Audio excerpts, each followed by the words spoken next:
Hey, welcome to Firescale Audiobooks. If you enjoy our audiobooks, please consider subscribing to the channel. Also, feel free to share your review in the comments section below. A young man, no older than 23, slept soundly until the shrill alarm tore him out of his dreams. Groaning, he sat up, stretching lazily as sunlight spilled through the window. "What kind of day is waiting for me this time?" he muttered, still half asleep, as he dragged himself into the bathroom. The mirror met him with a familiar reflection. Tall, lean, 6'2", with black hair and equally dark eyes. Handsome enough, though he never thought much of it. He brushed his teeth, showered, and emerged with a towel around his waist. His physique was the result of consistent effort. Fit, broad-shouldered, but nothing extraordinary. He dressed without fuss, ate a quick breakfast, and checked his phone. 9:23 a.m. Still some time before lecture. Grabbing his keys, he left his apartment, rode the elevator down, and slipped into his car. The engine hummed to life, carrying him smoothly through the waking city toward campus. The lecture hall buzzed with chatter as Ethan walked in. Dozens of faces, none familiar. He was about to take an empty seat when a voice cut through the noise. "Ethan, over here." Logan, already surrounded by their group of friends. Ethan veered toward them with a small smile. "Morning," he greeted, sliding in beside Logan. "Did you finish the assignment? Let me copy it." "Lecture starts in 20 minutes. Logan's hand was already reaching. "Why is it always me?" Ethan sighed, pushing his hand away. Still, he pulled the booklet out of his bag and handed it over. "Because that's what friends are for," Hills chimed in, grinning. "Less whining, more copying," Ella added briskly. Ethan just shook his head. They leaned on him more than he liked, but he let it go. The professor arrived. 3 long hours crawled by. When class finally ended, Ethan escaped with a sigh, parting ways with his friends after a full day of lectures. By 4, he was back in the parking garage, slumping into his car. "This university is killing me," he muttered, head resting on the wheel. He dialed his girlfriend. "Hey, boo," he said as her voice came through. "Done for the day? I'll come get you." "I'm finished," Jennifer replied warmly. "I'll wait outside my department." They'd been together 2 years, their plans for marriage more than idle talk now. He found her waiting in scrubs, exhaustion written across her face. "Tough day?" he asked as she climbed in. "Always. Doctors don't have it easy," she said, half smiling. Ethan teased, "If you get a God complex, I'll open a church for you." Her laugh filled the car as he drove them back. They freshened up, spent the evening wandering the city. Cheap food, neon lights, small games in the street. For a while, the weight of their studies slipped away. In a jewelry shop, Ethan fastened a delicate necklace around her neck. "Should we size your ring finger? You know, for the future." "That'd ruin the surprise," she teased. "Not like you'll know when I'll propose anyway." Later, as he dropped her at her hostel, she kissed him softly. "See you tomorrow." Ethan watched her walk inside, smiling. Back home, he stripped down, scrolled aimlessly on his phone, and collapsed into sleep. Sunlight streamed through tall windows, gilding the chamber in warmth. Beneath a heavy duvet, a boy stirred. His eyelids twitched. Then he pushed himself upright with unnatural ease, eyes still shut as he stretched lazily. "A good stretch," he muttered, voice soft, too soft. His eyes snapped open, confusion flashing across them. "Wait, where am I?" The words felt wrong in his throat. He reached instinctively to touch it, startled by the lighter, unfamiliar timbre of his voice. His gaze swept the room, scanning gilded frames, velvet drapes, and carved furniture gleaming with polish. "This looks like a king's chamber," he whispered. The bed beneath him was softer than anything he'd known, the air perfumed faintly with lavender. Even his hands felt alien, slender, smoother than his own, yet brimming with strength. What the hell is happening? His mind spun, trying to anchor itself. This wasn't his morning. He should have been waking in his apartment, rushing to lectures, maybe teasing his girlfriend before the day swallowed him whole. Then a single thought struck him like lightning. Transmigration. The very word made him freeze. Ridiculous. Impossible. And yet, what else explained this? He'd read enough novels, seen enough anime to recognize the trope. But why him? His life had been perfect. Wealth, intelligence, good looks, and Jennifer. Always Jennifer, the brilliant medical student who had given their love a name. Utopia. Not once had they fought. Not once had they faltered. He had no regrets, no tragedies. Nothing about him fit the mold of someone destined for another world. And yet here he was. The thought of Jennifer gutted him. Her laughter, her touch, her quiet devotion, all of it carved deep into his heart. What would happen to her now, when his body was found, lifeless or gone? What pain would she endure? "Take me back," he whispered, voice cracking. "Please take me back." But reality didn't waver. Acceptance settled over him, bitter and reluctant. He lay back against the bed, staring at the ornate ceiling. The usual fantasy tropes rolled through his mind: bloodlines, battles, betrayals. Except this wasn't a dream he had ever wanted. This was theft. Eventually, curiosity pushed him from the bed. Bare feet padded across polished floors toward a full-length mirror. He braced himself, then froze. The reflection was striking. A youth of 17 stood tall at 6 feet 1 inch, with flawless pale skin, sharp features, and wild violet hair that framed deep amethyst eyes. His beauty was almost inhuman, radiating presence, authority, danger. "A lady killer," Ethan muttered dryly. But the joke felt hollow. Something was missing. The memories. The knowledge transmigrators always received to help them survive. Where was it? As if in answer, agony erupted in his skull. "GHH." He staggered, clutching his head, fighting the urge to scream as knives of light stabbed behind his eyes. Images burst through his mind, fragments crashing into place. 1,000 moments not his own. Faces, voices, blood. Minutes dragged by before the storm subsided. Ethan collapsed to one knee, gasping. When he finally raised his head, his eyes burned with shock. The memories had come. The life of the body's former owner. Every wound, every betrayal, every cursed fragment of existence was now his. "You got to be kidding me," Ethan whispered. His perfect world was gone. In its place, chaos, treachery, and danger woven into his very bloodline. Fate had yanked him from easy mode and dropped him into hell mode. No warning, no reason, no mercy. The body belonged to the son of a duke. More precisely, Asher Wargrave, the 10th child of the esteemed Wargrave lineage. The Wargraves, dukes of the Zerathorn Empire, were a family forged in the crucible of battle, a clan defined by warfare, renowned for their martial prowess and hardened by generations of conflict. Asher was 16, soon to turn 17. As the duke's 10th son, he commanded both respect and deference wherever he went. But in a household where excellence was the standard, mere birthright was not enough. The Wargraves were a family of prodigies. Every one of Asher's 9 siblings was a genius in their own right, as were his parents, uncles, and aunts. Mediocrity had no place in such a lineage. It was not enough to be talented. He was expected to be extraordinary. In truth, the Wargraves were less a noble family and more a lineage of monsters draped in glory. In this new world, every individual, noble or commoner alike, underwent an awakening upon reaching the age of 15. It was a universal rite of passage, one that transcended status or lineage. Yet, despite its inevitability, the true nature of the awakening remained a mystery to Ethan. Still, as an avid reader of fantasy novels, he possessed a general understanding of what it might entail. The process of awakening occurred at 15, but success was not guaranteed. Not everyone was able to awaken. Each person was granted up to 3 attempts, at the ages of 15, 16, and 17. Should they fail all 3, their fate was sealed. They would forever remain ordinary, destined to live a life devoid of power or potential in a world that revered strength above all else. But Asher had done the unthinkable. He had failed his awakening at the age of 15, and that was where everything began to unravel. Though the world granted a second and even a third chance in the years that followed, failure, however temporary, was an unspoken disgrace within the Wargrave household.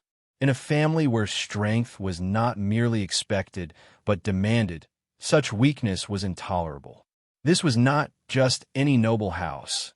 It was the domain of monsters, a lineage bred for war, where power was legacy and mediocrity is sin. After Asher failed his first awakening, the ridicule began. His siblings, who had never harbored affection for him to begin with, seized the opportunity to mock and belittle him. Love had no place among them, only ambition. Each was vying to become the next head of the Wargrave family, and Asher's failure made him an easy target. Even the servants, once courteous by duty, began to look upon him with thinly veiled disdain. Some of the maids had awakened on their first attempt, yet the youngest son of a duke, born into privilege and legacy, had not. In their eyes, he was a disgrace. But Asher did not yield. He did not crumble beneath their scorn or the weight of their contemptuous gazes. Instead, he turned inward and endured.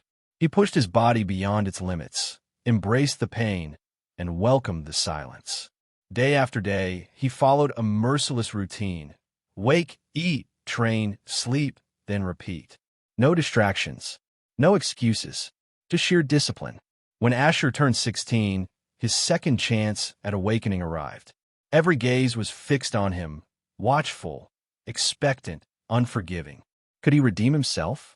Could he finally cast off the stain of his first failure? Even if he succeeded, the whispers would not vanish. The shadow of that first disgrace would linger. But what followed silenced even those whispers, replacing them with stunned disbelief. Asher failed again. A second failure, unthinkable, unforgivable. This time it broke him. He felt their stares, piercing, mocking, heavy with scorn. The weight of their disdain crushed him, and the cruel satisfaction in their eyes, the schadenfreude, was unbearable. He could no longer pretend to be unaffected. Retreating to his room, he shut out the world. For days, perhaps weeks, he did nothing but cry, eat, and drink. He drowned his sorrow in alcohol, desperate to blur the sharp edges of his reality. In that darkened room, surrounded by silence and the bitter scent of failure, Asher was no longer the 10th son of a duke. He was just a broken boy, clinging to the bottom of a well he could no longer climb out of. But none of it brought relief. The drinking, the tears, the isolation, it solved nothing. If anything, it pulled him deeper into the abyss, swallowing what remained of his resolve. Day after day, the same cruel routine unfolded. His siblings no longer needed to lift a hand against him. Their words, cutting, relentless, were far more effective than fists. Each passing comment chipped away at what little strength he had left. Eventually, Asher broke. One morning, unable to bear it any longer, he paid a maid to procure a drug. She didn't question him. She didn't dare to. It wasn't her place. She was but a mere maid. That night, Asher made his choice. He swallowed the drug, not out of recklessness, but with quiet, deliberate finality. For him, it was not a cry for help. It was an escape, a way to silence the voices, the judgment, the failure, a way to disappear from a world that had never offered him a place within it. Asher Wargrave, the 10th son of a duke, died not on the battlefield, but in a lonely room, defeated not by enemies, but by the weight of expectation and silence. Ethan felt Asher's emotions crash into him like a tidal wave, fleeting moments of joy, fierce determination, quiet resolve. Then sorrow, despair, and finally, death. At least it wasn't a painful death. Ethan thought, his steps steady as he approached a small table. Resting atop, it was a bottle, half full of the very drug Asher had used, and beside it, a folded letter stained faintly at the edges. He didn't bother reading it. He already knew its contents. The memories were as vivid as if they were his own. Without hesitation, Ethan tossed the bottle aside and shredded the letter, letting the torn fragments flutter to the floor like discarded regrets. Despite having lived through Asher's final moments, Ethan could feel no lasting weight. The sorrow, the fear, the hopelessness, they belonged to Asher, not to him. And though they had touched him, they did not claim him. I wonder why none of Asher's memories carried any history of this world. Ethan mused as he moved toward the window. Outside, the compound exuded discipline and order. Armored guards patrolled the perimeter with mechanical precision, their eyes sharp and movements rehearsed. Maids and butlers drifted across the walkways with practiced grace, their steps silent, their expressions composed. Everything moved with the harmony of a well-oiled machine. Beyond them, tall, elegant trees stretched skyward, their branches twisting like serpents of green and gold. They dotted the landscape in spiraling formations, giving the estate a strange, cultivated beauty, as if even nature here had been trained to obey. Yet even in all its grandeur, it felt unfamiliar. Alien, beautiful but not his. If I jump from here, would I truly die? Ethan wondered, eyes fixed on the distant ground below. Or would time simply rewind, dragging me back to the moment I awoke in this body? It was a strange thought, one that likely never crossed the minds of those who fantasized about reincarnation. While others might revel in the thrill of a second chance, Ethan's mind traveled a darker, more curious path. What if someone, granted a new life in a new world, chose to throw it away immediately? Would the force behind the reincarnation intervene?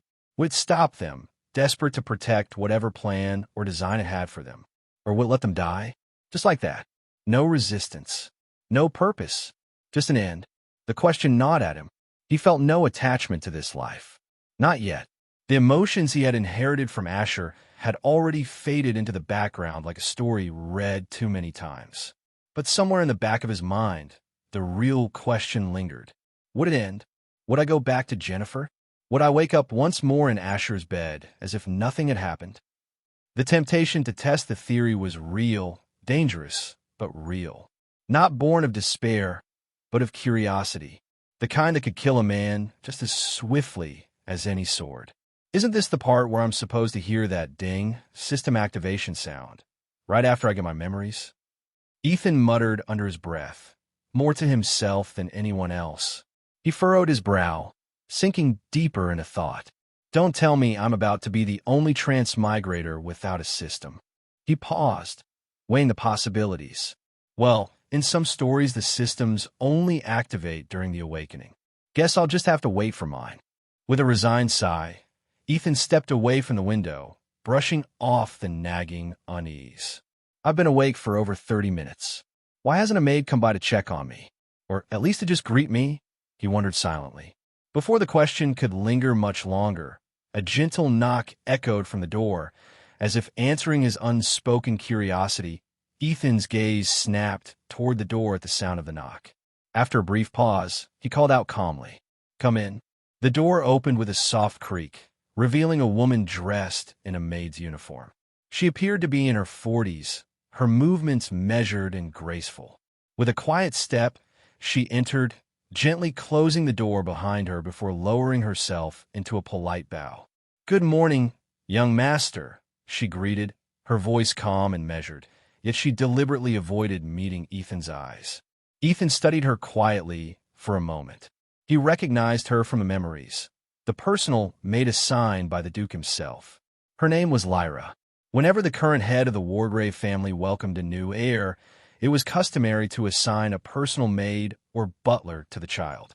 These attendants served not only as assistants, but also as protectors, silent guardians tasked with safeguarding the young master until their awakening.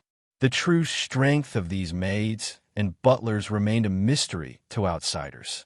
No child was ever permitted to leave the Duke's estate before awakening, and as a result, none of these attendants had ever been tested in combat. The law was ironclad, unfailing in its enforcement. Typically, their service would conclude when the young master reached 15 and successfully awakened.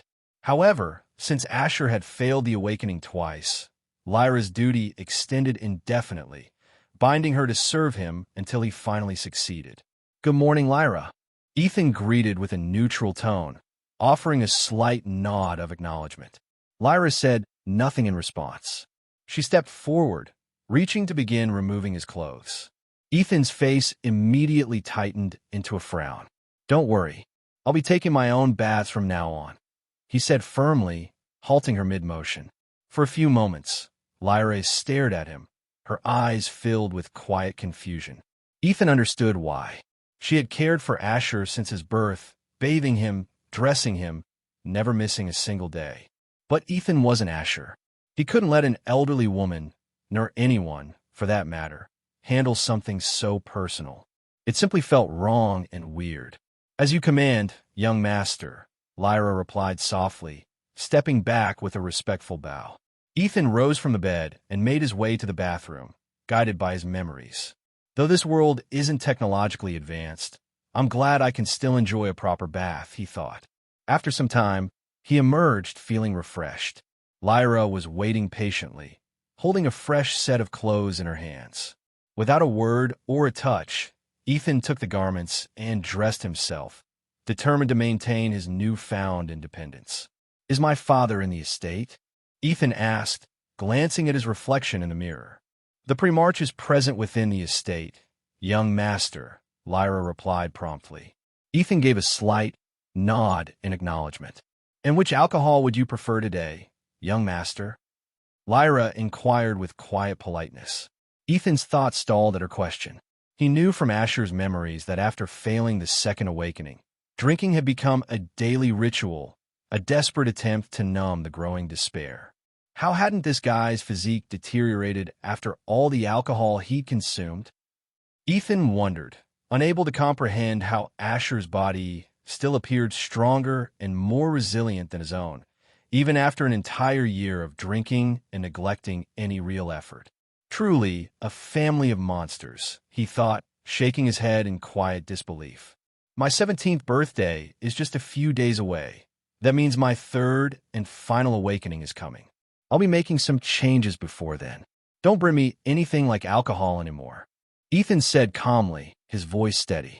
Lyra's eyes flickered with a sudden intensity as she studied him. Has his determination finally returned? She wondered silently, watching Ethan stand leisurely before the mirror. She knew all too well the stakes. If he failed this final awakening, banishment would be inevitable. And as someone bound to serve the young master until his awakening, that fate would be hers as well. His failure was shared, but his success would belong to him alone. "As you command, young master. I'll bring breakfast shortly." Lyra bowed respectfully before stepping out of the room. Ethan's gaze shifted away from the mirror as he turned and sank into a chair. His mind was already racing ahead, planning his next moves. With only a few days left until his awakening, there was no urgent need to train or prepare physically. He would simply wait for the day to arrive. He never once doubted that he would pass. Asher may have stumbled twice, but that failure did not extend to him simply because he occupied the same body. It seemed Asher took his own life just days before his final awakening. He had already resigned himself to failure before even trying. Ethan thought quietly, but he didn't judge Asher. That wasn't his place. Everyone faced reality differently. Some fled from it, others embraced it, some prayed for deliverance, and a few simply stared it down, uncaring and unbothered. Though Ethan felt the weight of Asher's emotions, the despair, the anger, the desire for revenge before his final breath, he had no intention of carrying that burden for a stranger. He wouldn't waste his time chasing vengeance for someone who couldn't accept his own fate. The door creaked open as Lyra entered, pushing a cart laden with food toward Ethan.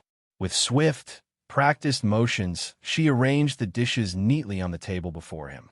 "Come back in 20 minutes, Ethan said calmly, lifting his cutlery and beginning to eat.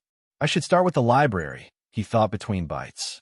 "Since no information about this world came with the memories, that's where I'll find answers, right after breakfast." His movements were fluid, almost automatic, guided by the refined etiquette of nobility ingrained deep within Asher's body. I wonder what cliché twist this world might have, Ethan mused silently as he ate. Will demons invade the land?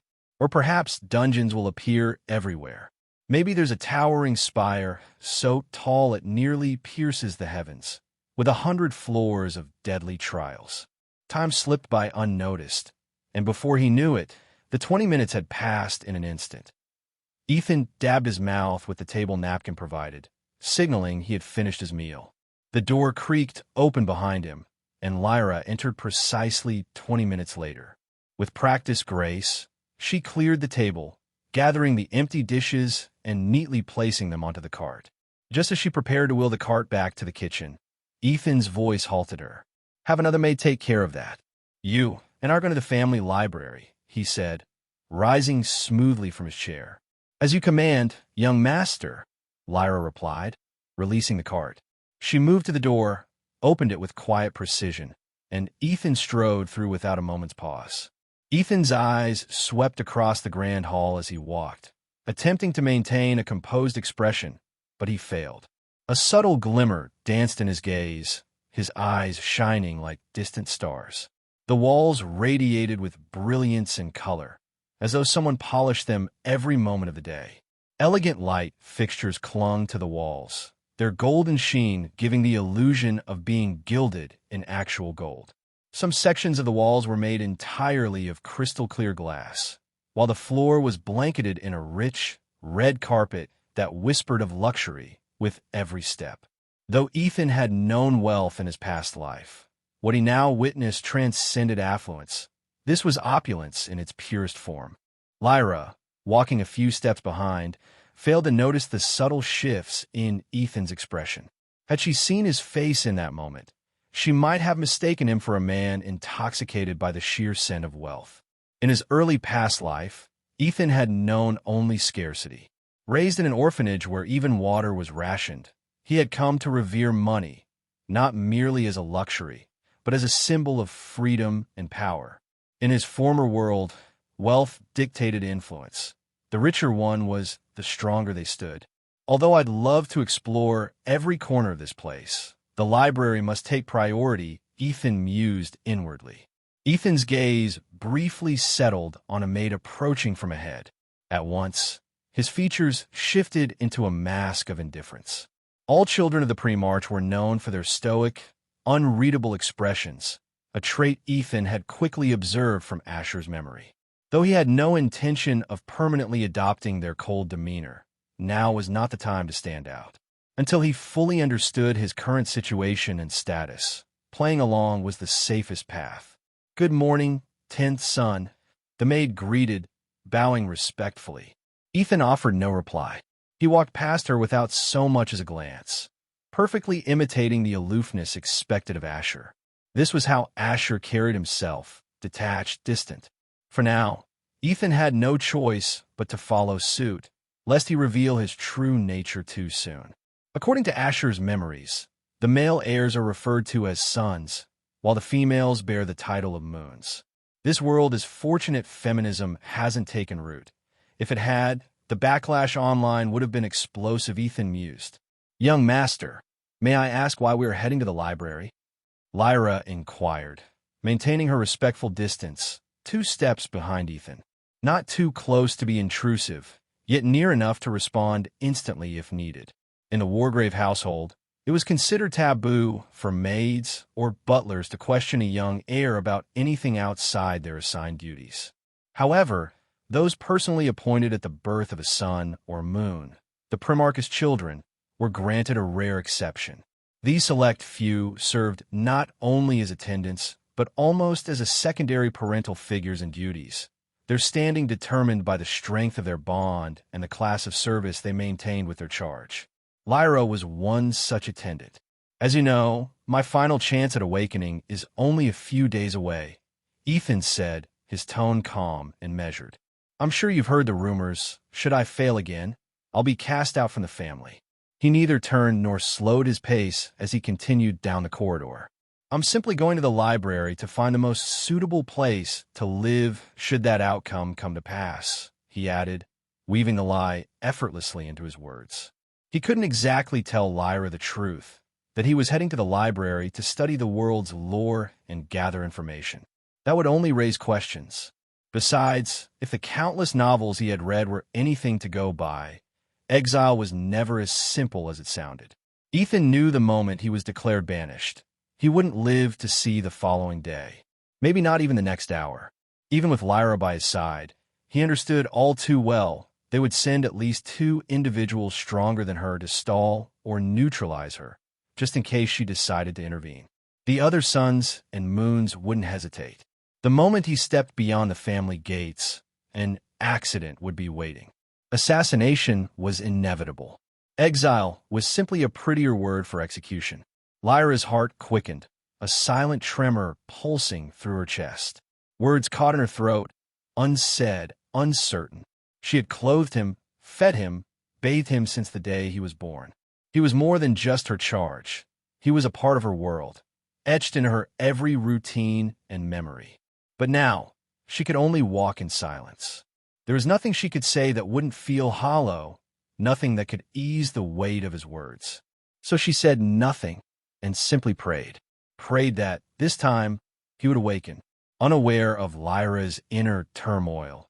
Ethan's attention remained fixed on the grandeur surrounding him. He admired every intricate detail, his mind already drifting into fantasies of unimaginable wealth. He paid no heed to the maids and butlers who crossed his path, their presence fading into the background as visions of the fortune he might inherit consumed him. Within minutes, Ethan arrived at the grand entrance of the library. As he reached for the door, a voice cut through the silence. "Who? If it isn't the 10th son," came the mocking tone, dripping with disdain, without so much as an attempt to conceal it. Ethan turned to see the 9th son, Thalric Wargrave, standing there, a smug smile curling his lips. Asher's memories flooded Ethan's mind. He recalled how Thalric had tormented Asher relentlessly, not with fists or swords, but with words sharper than any blade. Physical violence had never been used against Asher, not because Thalric lacked the will, but because of the Primarch's strict decree. Suns and moons were forbidden from touching one another outside the bounds of an official duel. "It seems you finally emerged from your hiding place, feeling confident this time that you'll pass the awakening?" Thalric sneered, his mocking smile never fading. Normally, Asher would have shrunk back or slipped away to avoid such encounters with his siblings. But Ethan was not and was never Asher. That said, he had no intention of wasting time trading barbs with a fool, especially one barely a year older than him. Ethan's hand slipped into his chest pocket and withdrew a handkerchief. Without a word, he raised it to cover his nose and mouth, then strode past Thalric, entering the library with calm indifference. Though silent, the gesture was sharper than any insult, an unspoken rebuke that cut deeper than words ever could. Thalric stood frozen, stunned into silence, unable to believe what he had just witnessed. Behind Ethan, Lyra followed with a faint, knowing smile. After all, this was the first time Asher had ever dared to stand his ground. No words were exchanged, but the damage was unmistakably done. As Ethan stepped into the grand library, his thoughts drifted back to his recent encounter with the enigmatic 9th Sunday. He found himself unable to reconcile the reality before him with the image of young masters he had long encountered in novels. These scions of influential families possessed wealth, power, and undeniable talent. Yet, rather than savoring the privileges their lineage afforded, they squandered their time and energy tormenting those they deemed beneath them, driven solely by a cruel sense of superiority. Can they not simply relish the privileges bestowed upon them at birth, marry as many women as they desire, indulge in leisure, and squander their fortunes without malice? Ethan mused with a weary sigh as he continued walking. At least, I doubt I'll cross paths with him again anytime soon. It seemed he was just departing the library. He reflected quietly, drawing near to a table. A man sat carelessly, legs casually draped atop the table. His hair was a striking contrast of black interspersed with silver strands, and his piercing green eyes hinted at a man likely in his 40s. Without offering Ethan so much as a glance, he absently flipped through the magazine in his hand. "Good morning, Great Elder," Ethan greeted respectfully. The man slowly lifted his head from the pages, his indifferent green gaze meeting Ethan's with a steady, appraising stare that lingered for a moment. "It's been a while, Asher. I wonder what brings you to the domain of this old man." The Great Elder, the librarian, remarked in a calm, measured voice. "I am simply here to read, Great Elder." Ethan replied evenly, his expression unreadable, neither a smile nor a frown to betray his thoughts. Obviously, the great elder responded with a hint of amusement. Anyone who enters a library comes to read, after all. Then I suppose there's nothing left to keep you, he added smoothly, his gaze shifting briefly to Lyra, who stood silently behind Ethan, before returning to the magazine in his hands.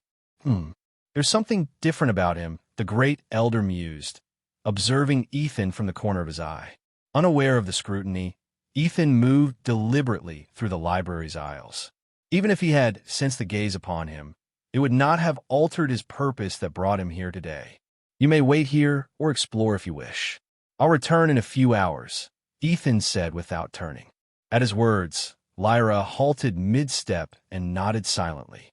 She remained rooted in place, her eyes calm as they followed Ethan's every movement. Approaching a particular row of shelves, Ethan murmured to himself, I first begin with world history, then branch out to other subjects from there. He lifted his hand to retrieve an old, heavy book titled History of the World. Without concern for appearances or status, Ethan settled onto the floor, his back resting casually against the bookshelf. As he opened the book and began to read, his mind absorbed the knowledge with effortless clarity and ease. Thank goodness my intelligence came with me. One can only wonder what sort of mind Asher possesses, Ethan mused silently as he read.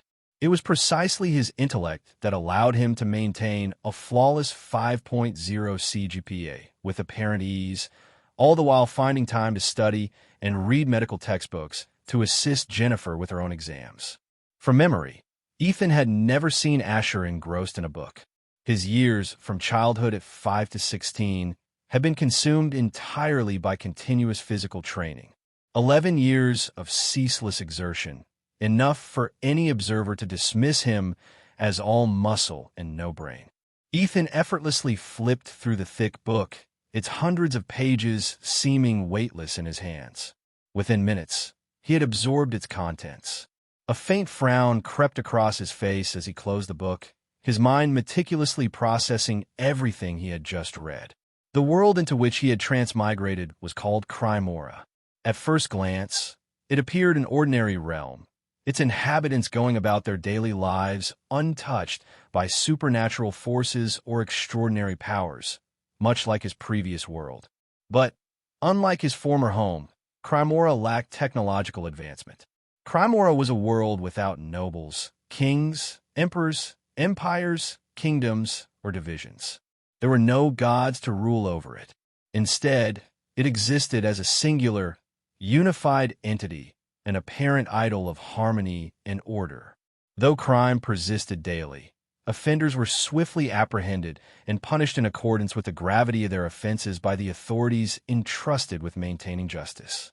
Until everything changed. The first shift was recorded around 20,000 years ago, though some whispered it may have occurred even earlier, shrouded in the mists of time.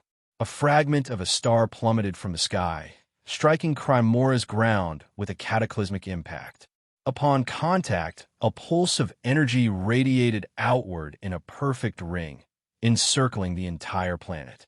Witnesses to this extraordinary event rushed eagerly to the site of the star fragment's descent, driven by hope of treasure or revelation. Yet, all they found was a yawning sinkhole, carved deep into the earth by the force of the collision. But that was only the beginning. The pulse of energy, witnessed by many yet dismissed as an enigma beyond their understanding, especially since it appeared but once, had quietly set in motion a profound transformation. As years passed, subtle changes began to manifest, impossible to ignore. Some people found themselves sensing an unfamiliar presence in the air, an intangible shift. Others experienced the sudden awakening of abilities, emerging seemingly from nowhere, altering the very fabric of their existence. Crime surged as individuals began wielding their newfound abilities without restraint. Yet, with the rise of lawlessness, so too did justice rise to meet the challenge. The world grappled to comprehend the unfolding changes and the forces behind them, ultimately attributing the upheaval to the star fragment that had fallen from the sky. And in this, they were not mistaken. For the star fragment's influence extended far beyond merely awakening latent powers. It heralded something far greater, something yet to be fully understood. Humans were not the only beings touched by the star fragment's influence. The transformation rippled through the natural world, reaching animals and plants alike. Creatures awakened, their very biology reshaped, bodies grew larger, stronger, and swifter, claws lengthened, and fangs sharpened into deadly weapons. They became monsters in the truest sense. These beasts tore through cities with terrifying ease, extinguishing lives day after day. Even those newly gifted with mysterious abilities found themselves powerless against the relentless onslaught. Meanwhile, plants too underwent remarkable changes. They towered higher, their leaves a deeper, more vibrant green. Their presence exuded a soothing calm. Fruits grew sweeter, and crops flourished with unprecedented speed, bringing bountiful harvests to the hands of grateful farmers. But that was not all. In Crimora, it was widely believed that what truly defined life was the soul, the essence capable of generating emotions. Happiness, sorrow, anger, love, and hope. Though never proven by science, this conviction endured. The soul was thought to both produce and harbor these emotions, while the body served as their vessel, responding in harmony, for body and soul were inseparable. But the star fragment had wrought a deeper change. The pulse of energy it unleashed shattered the delicate balance within the soul. Emotions, anger, love, hatred, no longer remained confined to the soul. They spilled forth into reality, manifesting within Crimora itself. These living emotions were unlike any beasts or monsters before. They were more savage, more cunning, embodying a primal intelligence that made them all the more terrifying. Thus began a new level of devastation, an unending war. Death tolls soared into the millions. Lands lay in ruin, and civilizations teetered on the brink of extinction. Humanity faced the very edge of annihilation. Yet humans did what they did best, they fought back. They hunted down these living emotions, obliterated the monsters and beasts, refusing to surrender. Crimora burned fiercely, the planet itself seeming on the verge of collapse under the weight of chaos. But from destruction arose creation. From death blossomed life. Years passed in a vanishing blur. Crimora was rebuilt anew, civilization resurrected from the ashes.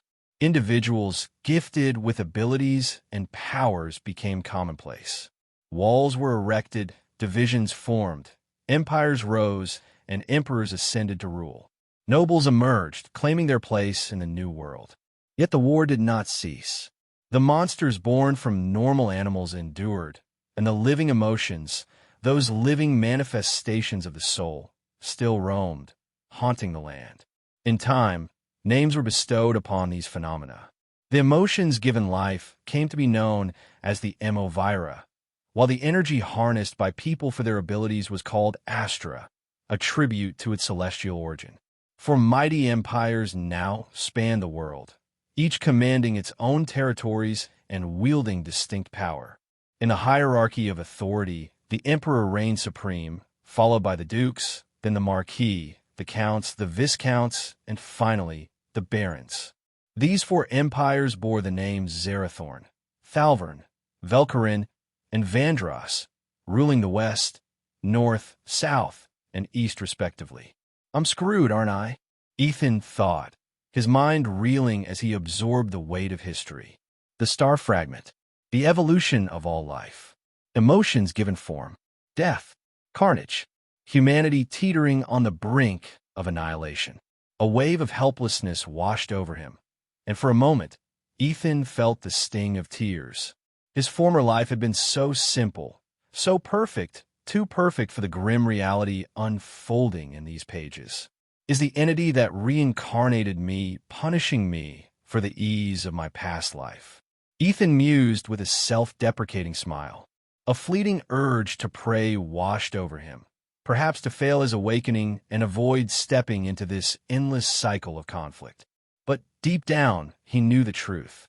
He had never come across a novel where one was reincarnated or transmigrated and escaped the battle that inevitably followed. Reluctant or not, the fight was always waiting, pulling them in regardless of their choice or thought. Better to possess power and choose inaction than to be powerless and idle, Ethan thought as he rose to his feet. Not that I intend to do nothing. This family I was born into won't permit it. I will gather every ounce of power I can and ascend to the pinnacle of this world, so I may live on my own terms. That's not a bad goal, is it? With resolve sharpening his steps, Ethan scanned the shelves for his next read. His gaze settled on a tome about the awakening he was to undergo in just a few days. After a brief pause, he picked it up and began leafing through its pages. No need to sit this time, as the volume was far smaller than the history book he had just finished. So, awakening essentially unlocks one's astra veins along with innate talents or abilities, Ethan thought as he carefully returned the book to its place. It appears this world does not rely on mana or mana cores as I've encountered in other stories. The awakening forcibly activates dormant veins within the body, aptly named astra veins, since they serve as reservoirs where astra is stored. I should learn more about the Wargrave family, Ethan thought as he wandered deeper into the library. He spent several minutes poring over any volume that mentioned the Wargrave ducal lineage.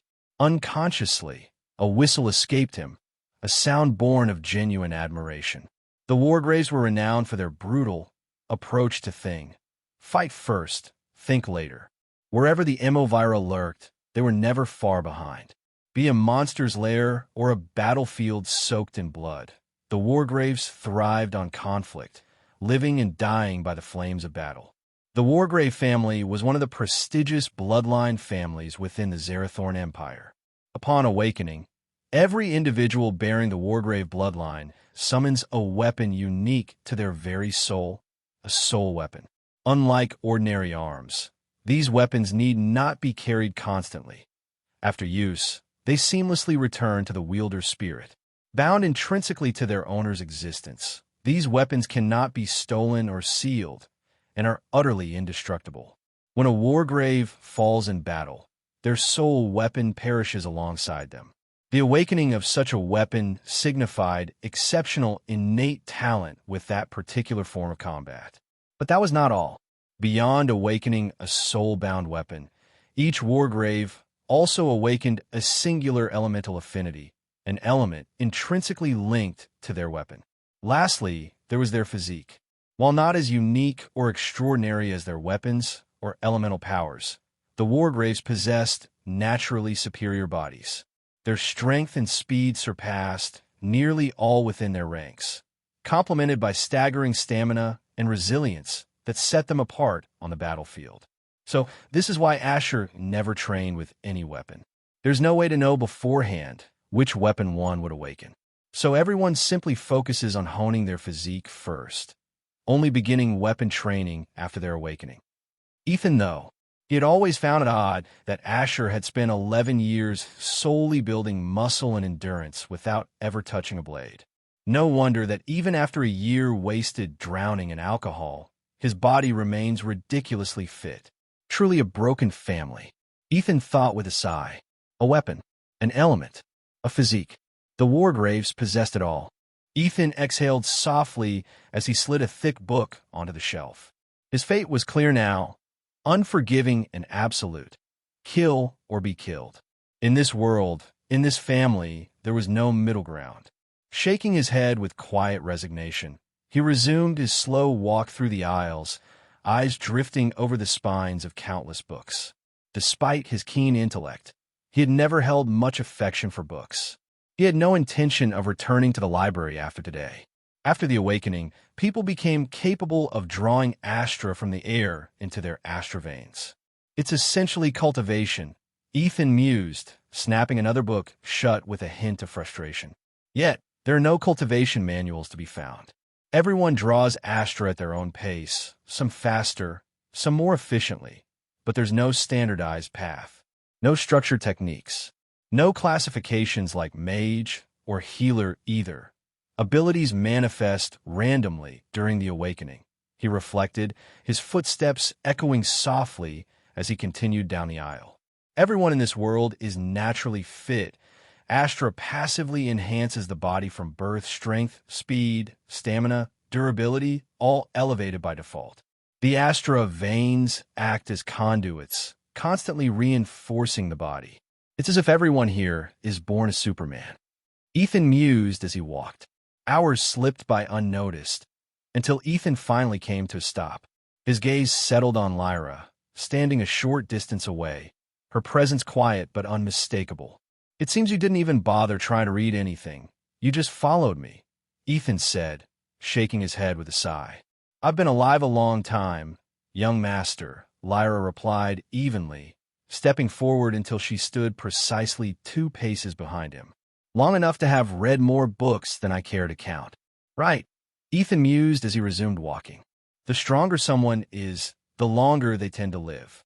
Shame there's no path to immortality through cultivation. I might have considered it. Then again, I've heard that for immortals, boredom becomes their greatest enemy. Maybe eternal life isn't such a great bargain after all." His thoughts drifted from one subject to another, his mind a quiet storm of reflection. Ethan arrived at the same table where he had last seen the Great Elder seated. "You're finished reading?" the Great Elder asked, glancing up from his book. "I must say, this is your first visit to the library, and you spent 7 hours here. That might just be a new record." "Asher really is the all-brawn, no-brain type," Ethan mused privately. "Not that it's his fault, just look at the family he comes from." Offering a polite smile, Ethan replied, "I'll be awakening soon. I figure it would be wise to learn a bit of world history before then." The Great Elder gave a slow nod, then returned his attention to the book in his hands, a subtle signal that their conversation had concluded. Taking the hint, Ethan turned and walked out of the library, the weight of knowledge and answered questions trailing behind him. From what Ethan had gathered in his hours at the library, the Wargrave family operated under a rigid hierarchy of power. At the top stood the Primarch, the head of the family, his father.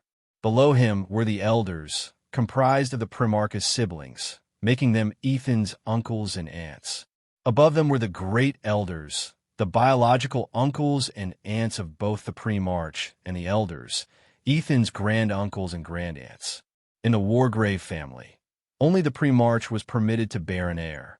Any elder or great elder found with a child would face immediate execution alongside the child. Ethan could only regard this as cruel, yet he understood the reasoning behind it. The rule existed to prevent internal strife, ensuring that no elder or great elder would attempt to position their own offspring as a future Primarch. Power in the Wargrave household was not inherited through ambition, but dictated by blood and order. Even the women of the family were forbidden from marrying, whether within or outside the bloodline. If one was not the Primarch, one was not expected to have children, regardless of the circumstances. The Wargrave bloodline was meant to remain pure, unchallenged, and tightly controlled. The bloodline of the Wargrave stays and dies with the Wargrave. But what if the current Primarch were impotent? Ethan couldn't help but entertain the thought. Would they simply replace him? Would the entire system collapse under its own rigidity? He had come across records of some defiance. 3 members of the Wargrave family who had dared to secretly bear children. Their rebellion had been short-lived. Each one was discovered and executed, along with the child they tried to protect. No mercy, no second chances. What kind of family did I reincarnate into? Ethan wondered, his steps aimless as he wandered the halls. Guided by Asher's memories, Ethan made his way to the training grounds. As he arrived, the sharp ring of clashing metal greeted him, an unrelenting symphony of precision and power. Guards moved across the field in a blur, their speed far beyond what his eyes could follow. Seeing them was a generous term. He could only register afterimages, ghost-like flickers of motion that vanished as quickly as they appeared. The rhythm of their strikes, the cadence of steel meeting steel, was the only indication of their movements. Sparks flared beneath the sunlight, brief flashes of brilliance as their blades collided again and again. Despite his arrival, None of them paused. They remained entirely absorbed in their practice, dancing across the field like phantoms locked in a silent war. Ethan's eyes gleamed with quiet awe, shining like distant stars as he watched the display unfold before him. He had seen scenes like this countless times in movies and anime, but witnessing it live, in raw, unfiltered reality, was an entirely different experience. On the opposite side of the training ground, another guard balanced effortlessly on a single fingertip, the scorching sun beating down endlessly as beads of sweat traced slow paths down his chiseled form. For a full 30 minutes, Ethan remained rooted in place, utterly captivated. He didn't so much as blink, completely absorbed by the continuous dance of strength, skill, and discipline before him. After a while, the sparring guards came to a halt. Their eyes shifted toward Ethan, who stood frozen, a faint trail of drool at the corner of his lips. Startled, Ethan quickly wiped it away as their steady gazes pulled him back to reality. They approached in unison, bowing respectfully as they spoke in chorus. "Good afternoon, 10th Sunday." Ethan studied them silently for a moment before nodding in acknowledgement. "Good work," he replied curtly, then turned and walked away. While some of the maids had cast disdainful glances at Asher whenever he wasn't looking, the guards showed no such disrespect. Their loyalty ran deeper. Their very lives were intertwined with the family's honor and legacy.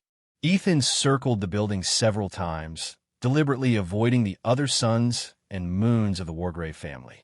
He had no desire to encounter any of them before his awakening.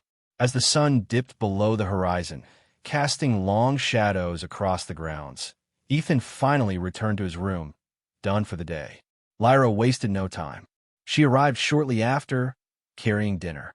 She hadn't brought lunch, knowing Ethan had spent the entire either buried in books or wandering the estate.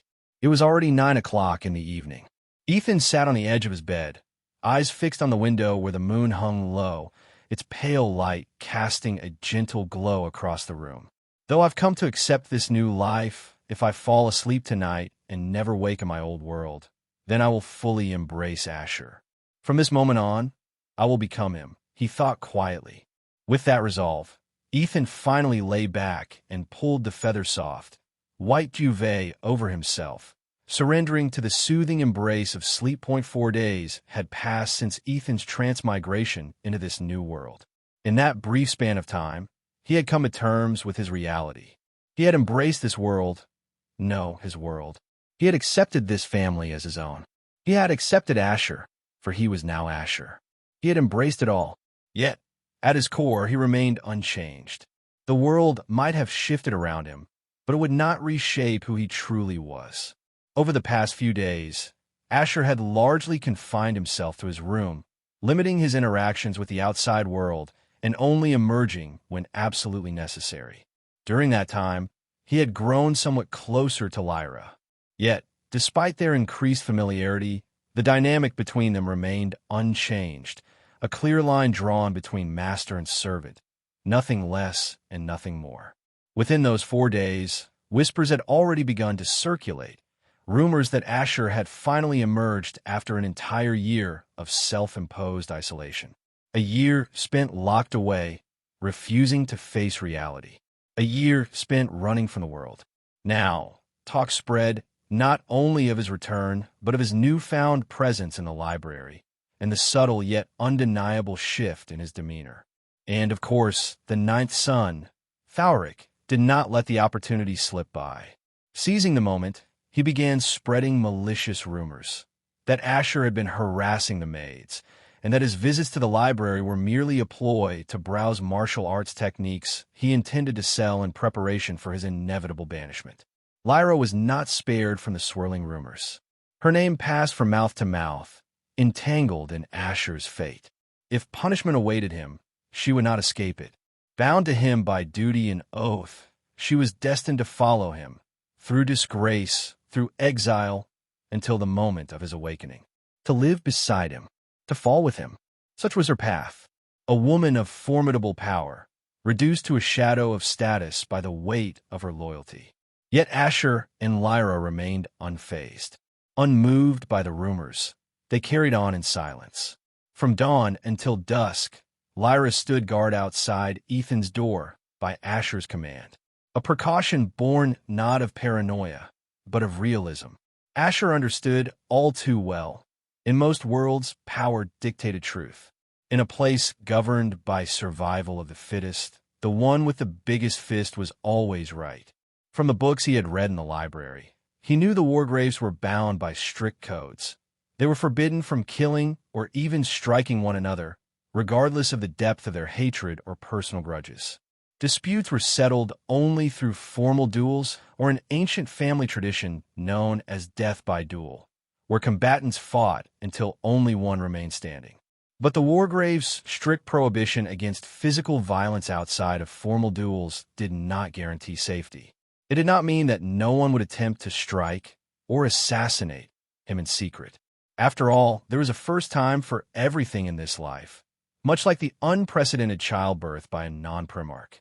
Asher understood that even if he reported an assassination attempt, without concrete evidence identifying the culprit, no justice would be served, no matter how certain he was of their guilt.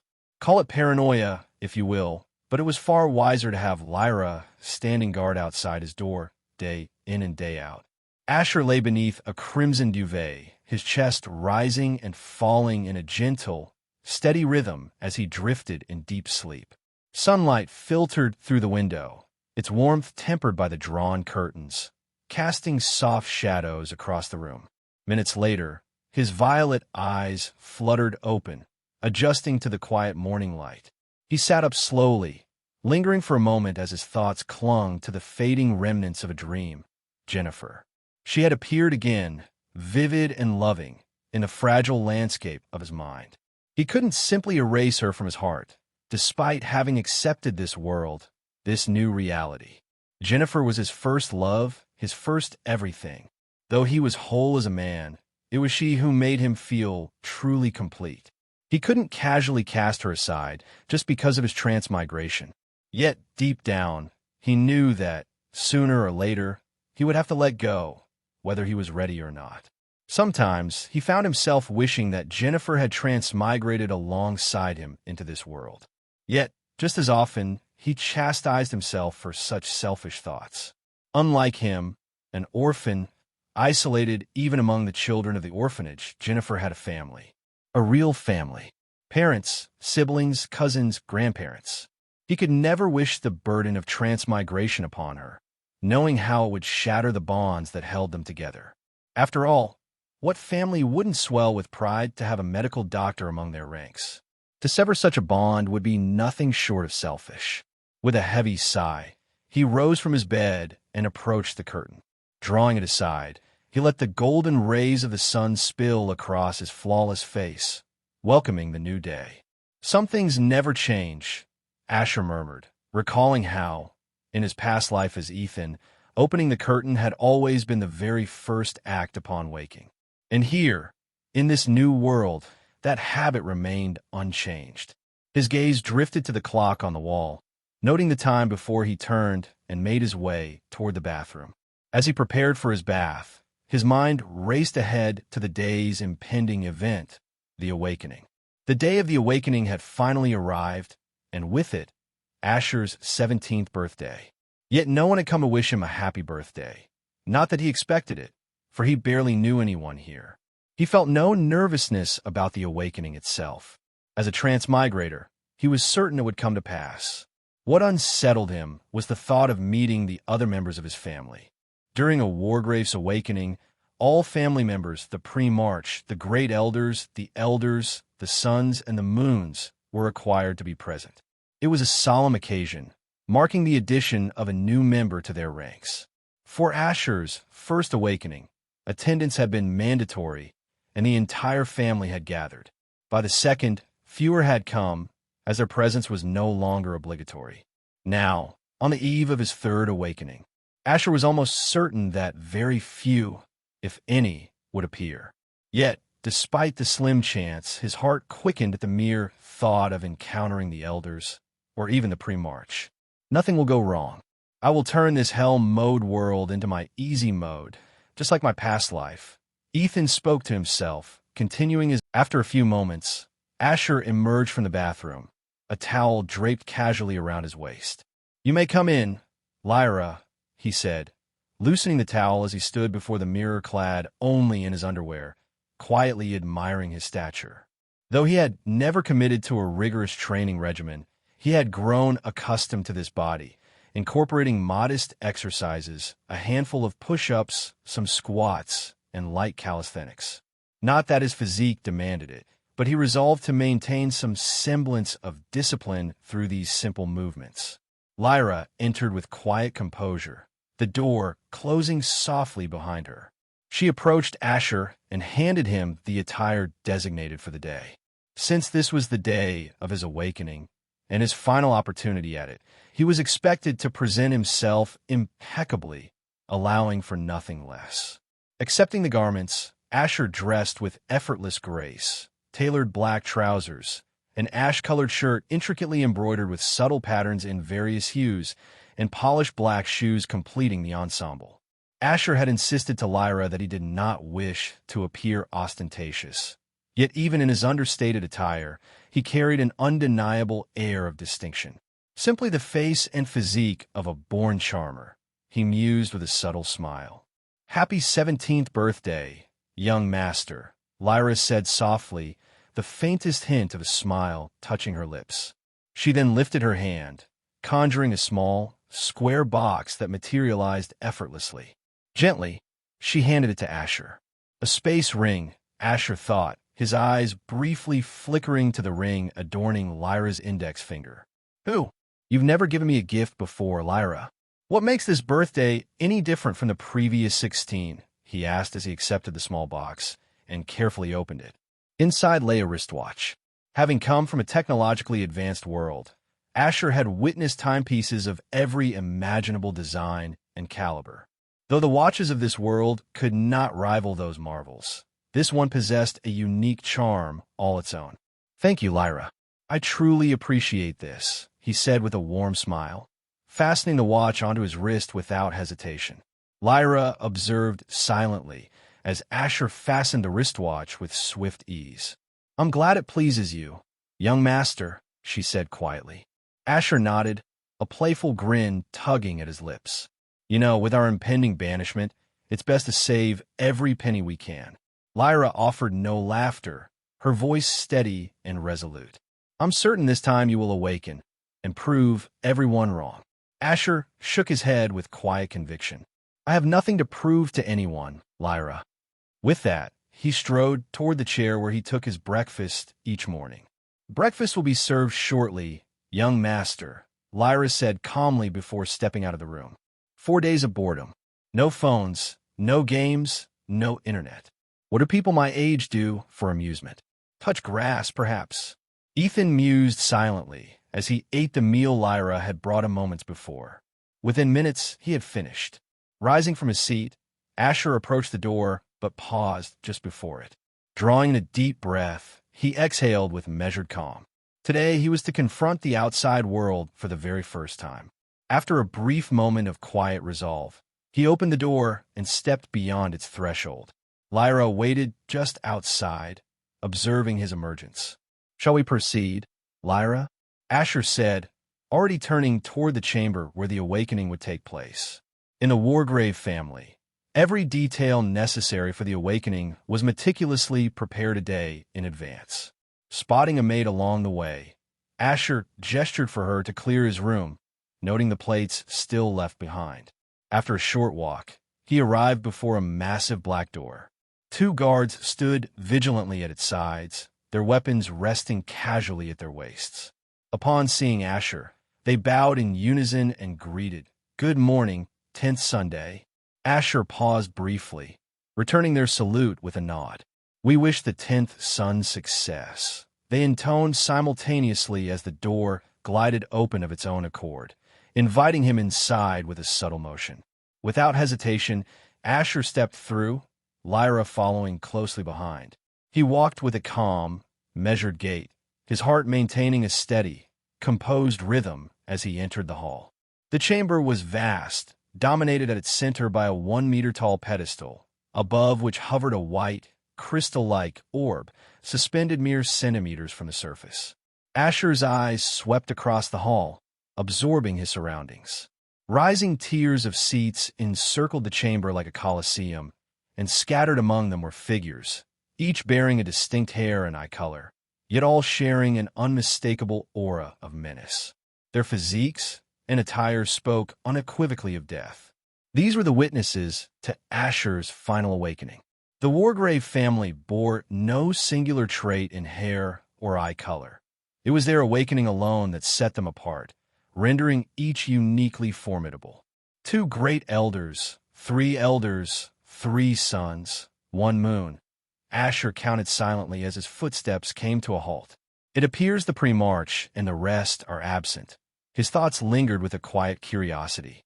Lyra had already retreated to a distant corner, standing silently in observance. This was Asher's moment, meant to be witnessed from the sidelines. The fate of both their lives would be determined here, in this very instant. A heavy silence stretched across the hall, thick and unbroken. No one spoke, all eyes fixed on Asher, as if silently urging him to make the first move. Among the spectators, Thaurik sat with a sardonic smile, curling his lips. He had arrived fully convinced of Asher's inevitable failure and subsequent banishment. After all, if Asher had faltered twice before, why should the third attempt be any different? Then, abruptly, the silence was broken. The door behind Asher swung open, revealing a man clad in a pristine butler's uniform, white, immaculate gloves. He stood tall, 6'2", with striking black hair and piercing black eyes. Zarek, the Primarch's personal butler and trusted. Zarek entered the hall with measured calm, a subtle smile playing on his lips. Though merely a butler by title, he was reputed to wield the greatest influence within the Wargrave family, second only to the Primarch himself. Within the rigid hierarchy, the great elders stood next in authority, followed by the elders. Yet Zarek had shattered this order. He held no formal rank or title, but his role as the Primarch's personal butler and trusted right hand afforded him unparalleled power. Like Lyra, Zarek had been assigned to the Primarch from birth. He had stood by the Primarch's side from the very beginning, saving his life on many occasions during his youth. Though only a butler by title, none dared to underestimate or confront him. Fear of the Primarch's wrath was enough to keep all in check. Of course, Asher learned much of this from Lyra. During those 4 days of confinement, he did far more than eat and sleep and exercise. He pressed Lyra for every scrap of knowledge she could offer, determined to understand the intricate web surrounding his family. Forgive my lateness, 10th Sunday. I hadn't anticipated the matter I was attending to would take longer than expected, Zarek said smoothly, a composed smile lingering on his lips. No problem, Zarek. A short delay is hardly an issue, Asher replied evenly. Zarek inclined his head and approached the pedestal. You're already familiar with the process, 10th Sunday. There's no need for me to reiterate it, unless you wish me to. Asher shook his head firmly. No need. Let's begin. Just like every cliché story, all I have to do is place my hand on this floating crystal orb, Asher mused. His hand rose deliberately, moving toward the orb. It hovered above the smooth surface for a few tense seconds as he drew in a deep breath, then exhaled steadily. In the next moment, his palm made contact with the orb. Every pair of eyes in the hall sharpened, fixed intently on him, anticipation hanging thick in the air as they waited to witness what would unfold. Seconds stretched on, yet the orb remained inert, its surface cold and lifeless. A wave of disbelief rippled through the assembly. Could a Wargrave truly fail to awaken? The silence was thick with unspoken doubts and murmurs. Thaurik's smile deepened into a knowing smirk, his confidence vindicated. He had anticipated this very outcome. With a quiet mental sigh, Zarek prepared to announce the outcome, but before the words could leave his lips, the orb suddenly flared to life. Its glow intensified rapidly, bathing the room in a radiant light as Astra surged outward in powerful waves. Asher felt an unfamiliar energy surge into his body, heat radiating from within as a golden aura flickered briefly around him. It was as if his very blood vessels were igniting. Yet he understood this was no pain, but the awakening of his astral veins. A few seconds passed as the radiant glow of the orb gradually faded, eventually returning to its dormant, lifeless state. A smile slowly spread across Asher's lips. Though he had been confident he would awaken, the brief moment of silence, the orb's initial failure to respond, had shaken him deeply. After all, who would willingly abandon the comfort of such a powerful family to start anew with nothing? Congratulations, 10th Sunday, welcome to the path of the strong, Zarek intoned calmly, a warm smile softening his features. Thank you, Zarek, Asher replied, returning the smile. Without another word, Zarek turned and strode away. Whispers rippled through the hall as murmurs of relief spread among the elders and great elders. It wasn't personal concern for Asher. They cared little for him individually, but a complete failure by a wargrave to awaken would have been a blight on their family's honor. At least that stain had been averted. Among those present was the librarian Asher had encountered 4 days prior. The sun and moon remained as stoic and unreadable as ever. Without a word or glance in Asher's direction, they rose and strode toward the door, their personal maids silently following in their wake. Yet, one son lingered, seated with a faint, knowing smile fixed on Asher. Thauric's smug expression dissolved into a deep frown, disbelief etched across his features. Though stunned, he refrained from causing a scene. Quietly, he stood and exited the hall. Neither the great elders, the elders, nor the suns and moon cared to inquire about the weapon or element Asher had awakened. After all, one who had failed his awakening twice, how far could such a one truly rise on the path of power? And their assumptions were not without merit. Those who awaken only on their third attempt often find themselves destined to falter early, striking insurmountable barriers that confine them forever to mediocrity. Lyra, standing quietly to the side, watched with a subtle smile as her young master successfully awakened. Yet she remained silent, her gaze shifting as a figure approached, Zarek. The moment he drew near, her smile vanished, replaced by a composed greeting. "Good morning, Zarek. You already know why I'm here," Zarek said calmly. "Now that the 10th son has awakened, will you continue to serve him personally, or will you return to the circle?" Following the awakening of their charge, a maid or butler faced a choice: to continue serving their designated son or moon indefinitely, or to return to the ranks of the household staff. Zarek had chosen the former, as had most maids and butlers before him. Yet choosing to remain was only half the battle. Whether the sun or moon accepted their continued service was an entirely different matter. "I choose to serve the 10th son until death," Lyra replied with calm resolve. Zarek nodded approvingly and handed her a document. "Sign this, and have him sign it as well. Return it to me no later than tomorrow." Without another word, Zarek turned and exited. Lyra slipped the document into her space ring and gave a small nod in acknowledgement. Asher stood firm, a faint smile playing on his lips. The moment he awakened, a subtle ding echoed in his mind, a clear sign of a system activating. He didn't need an explanation. Instinctively, he knew what it meant.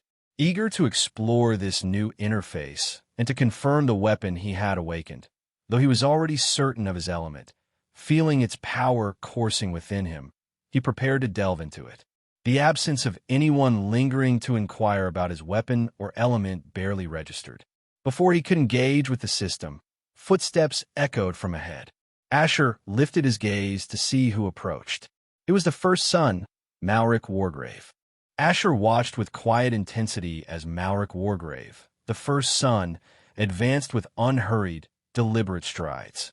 A perpetual smile played on his lips, but it did little to soften the weight of his presence. His eyes shimmered an icy blue, matching the hue of his hair, and his broad shoulders carried an air of effortless authority. Unconsciously, Asher swallowed hard. Though newly awakened, he could already feel the overwhelming pressure that radiated from Malric, a presence so immense it seemed to bend the very air around him. The smile, calm and confident, only served to make him appear all the more formidable. Despite standing an impressive 6 feet 1 inch, Asher felt insignificant in comparison. Before Malrik's towering 8-foot frame, he seemed no greater than a child standing before a titan.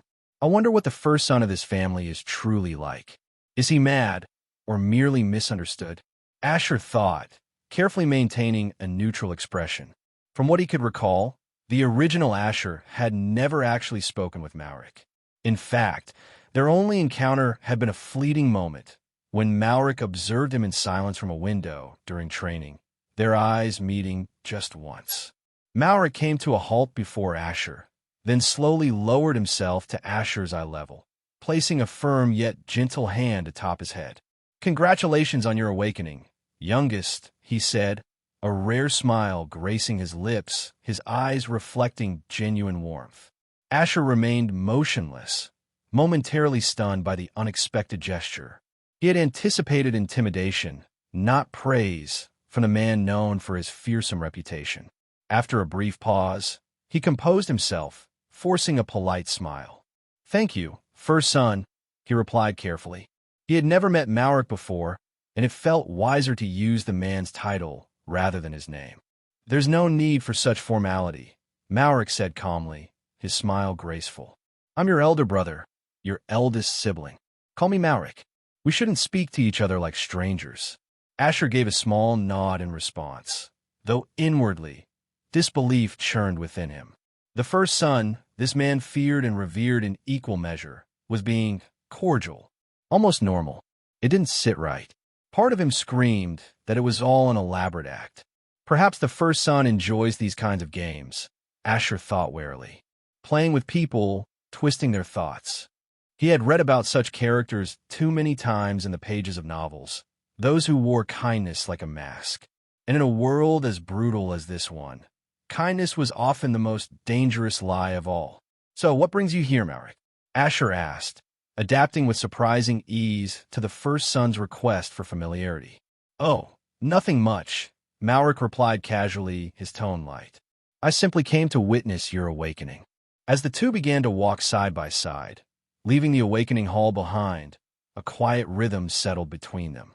Behind them, at a respectful distance of 10 steps, followed Lyra and Malrik's personal butler, silent shadows granting the brothers space for their conversation. From the fragments of memory now accessible to him, Asher realized that Malrik had been present at all of his previous awakenings. Over the past 4 days, Lyra had shared bits of insight, enough to paint a broader picture of the man walking beside him. The first son was considered an enigma by nearly everyone. He smiled at all, treated everyone with the same disarming charm, making it nearly impossible to gauge his true thoughts, except for his enemies. To most, that ever-present smile had long ceased to be comforting. Many believed it to be a mask, something carefully crafted to conceal a far more dangerous reality beneath. "Then what if I hadn't awakened?" Asher asked quietly as they passed a cluster of maids along the corridor. The smile on Malrik's face remained steady, unfazed. "I always knew you would awaken. After all, you are a wargrave. But if you hadn't," he paused thoughtfully before continuing, "I plan to take you under my wing." Asher's steps faltered. Malrik's openness made it easier to speak than he expected. "Why?" he asked, his voice genuine and unguarded. "Why? Because why wouldn't I care for my sibling?" Malrik replied simply, reaching out to pat Asher's head once more. Asher gently removed the hand and smoothed his hair back into place. They resumed walking, though a contemplative silence settled between them. After a few minutes, they arrived at Asher's door and paused, standing side by side before it. "You're not curious about the weapon and element I awakened?" Asher asked calmly. Though indifferent toward most Wargrave family members, he wasn't so callous as to disregard genuine care when it was shown to him. He was no maniac, after all. Malrik's expression remained composed. "I am curious," he admitted quietly, "but I'd rather not see it just yet. I want to witness it when you've mastered control, when you can wield it in battle. Perhaps then we can spar." Asher found himself at a loss for words. The idea of Malric wanting to spar with someone freshly awakened bordered on madness. Yet, he did not protest. This was typical of the Wargrave bloodline, passionate, battle-hardened, and relentless. He simply nodded in quiet acceptance. Perhaps this is who he truly is, Asher reflected, and not the monster so many believe him to be, but in truth, he understood very little. Then Malric raised his hand, and a rectangular wooden talisman materialized in his palm, seemingly summoned from the ring on his finger. He extended it toward Asher and spoke with quiet calmness. "If you ever need my aid, infuse this with your Astra, and I will be there without delay." Asher took the talisman, studying its intricate craftsmanship with a mixture of admiration and curiosity. After a moment, he looked up and asked, "You're leaving?" Malric gave a slow nod. "We Wargraves don't waste time idling. Train hard, or you'll perish from some unknown threat, youngest." With that, he turned and walked away in calm, measured strides. Asher watched Malric and his butler retreat down the corridor, then allowed himself his first genuine smile. "Thank you, big brother," he said softly. Malric's footsteps came to a sudden halt. His head turned slightly, a subtle smile touching his lips as he replied, "Anytime, youngest." The moment the words left his mouth, he vanished, no longer bothering to walk. Can he teleport? Or is his speed simply that extraordinary? Asher wondered, stepping into his room, his mind already racing with possibilities, superhuman strength, lightning-fast speed, and the countless powers that might lie ahead. Upon entering his room, Asher sank onto the edge of his bed, immediately lost in thought. Lyra, sensing his introspection, remained silent, standing quietly by his side. After a few moments, Asher lifted his gaze and looked toward her. "You may leave. I need to review the changes that occurred after the awakening." Without a word, Lyra stepped forward, and the file Zarek had entrusted to her materialized in her palm. She handed it to Asher, who began to scan its contents with an unreadable expression. At the bottom left of the document, his eyes caught Lyra's signature. Are you certain you wish to remain my permanent maid?" Asher asked quietly after finishing the file. Once he signed this document, he alone would have authority over Lyra. Even the Primarch himself would be powerless to command her. Or at least that's what the Wargrave law says. "Yes, young master," Lyra replied with a respectful bow. Most maids would have abandoned Asher the moment he awakened. After all, they assumed he wouldn't progress far, having awakened only on his last attempt. Such a failure would inevitably affect their own lives, diminish cultivation resources, reduce pay, and a drop in status. It was, by all accounts, a poor bargain. Yet Lyra chose to remain by his side, fully aware of the risks she faced in losing all those privileges. Asher was well aware of the implications, though he didn't understand why Lyra chose to remain. He decided not to ask. Instead, he simply nodded, approached the table before him, and took up a pen. With a steady hand, he signed the document and handed the file back to her. "You may leave. Don't stand by the door this time. Return to your quarters." Without hesitation, Lyra accepted the file and departed. She understood that Asher wished to immerse himself immediately in the details of his awakening. After all, it was the natural course for anyone in his position. A faint smile graced her lips as she made her way back to the maid's quarters. Now alone, Asher could no longer contain his excitement. With a surge of joy, he mentally shouted, "System." Ding. Acknowledging host. System assimilating. 2%, 30%, 50%, 70%, 80%, 100%. System interface booting. Name, Asher Wargrave. Age, 17. Bloodline, the Wargrave lineage.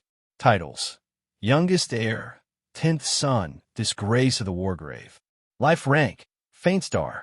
Sub-life rank, dust. Affinity, lightning. Strength, 1326. Agility, 1326. Vitality, 1428. Perception, 918. Note, normal human stat cap before awakening, 10. Wargrave stat cap before awakening, 15. System inventory empty, Asher's eyes gleamed with fascination as he absorbed every detail displayed on the system panel. His gaze lingered on the life rank, the equivalent of cultivation levels in this world. From what I've read, the life ranks progress as follows: Faint Star, Kindle Star, Bright Star, Blaze Star, Swift Star, Firm Star, Wave Star, Void Star, Soul Star, Crown Star. 10 ranks in total, he thought. He then shifted his attention to the sub-rank beneath it, which the progression was Dust, Spark, Flare, Pulse, Radiant for all life ranks. Asher's eyes settled on his affinity. From the very moment of his awakening, he had sensed a newfound connection to the element, an intimate bond that had been absent just 4 days prior. He realized that with but a single thought, he could command it at will. Raising his right hand, lightning effortlessly danced and crackled around his fingertips, responding seamlessly to his command. He could feel the surge of Astra energy within him, fueling the elemental display. Instinctively, he understood that once his Astra was depleted, his control over the lightning would vanish. Nonetheless, a smile blossomed across his face. This was nothing short of an impossible feat in his past life. But here, he could command the very forces of nature with effortless ease. The thought of future battles made his smile widen, anticipation bubbling beneath his calm exterior. Then, suddenly his thoughts faltered. Wait, what am I thinking, he thought. Is the Wargrave bloodline turning me into a battle-crazed fanatic like the rest? Yet despite the unease, he couldn't deny the surge of joy that came from wielding such supernatural power firsthand. With renewed focus, Asher's eyes returned to the system interface, his gaze sweeping over his attributes. Every single stat had literally doubled. He could feel his body pulsating with newfound energy, stronger, sharper, faster than ever before. The man he was yesterday was incomparable to the one he had become today. Such was the undeniable miracle of awakening. His eyes then settled on his perception stat, noticeably lower than the rest. Yet Asher understood why. The original Asher had never honed his senses, focusing solely on physical training. That explained why his other attributes soared while perception lagged behind.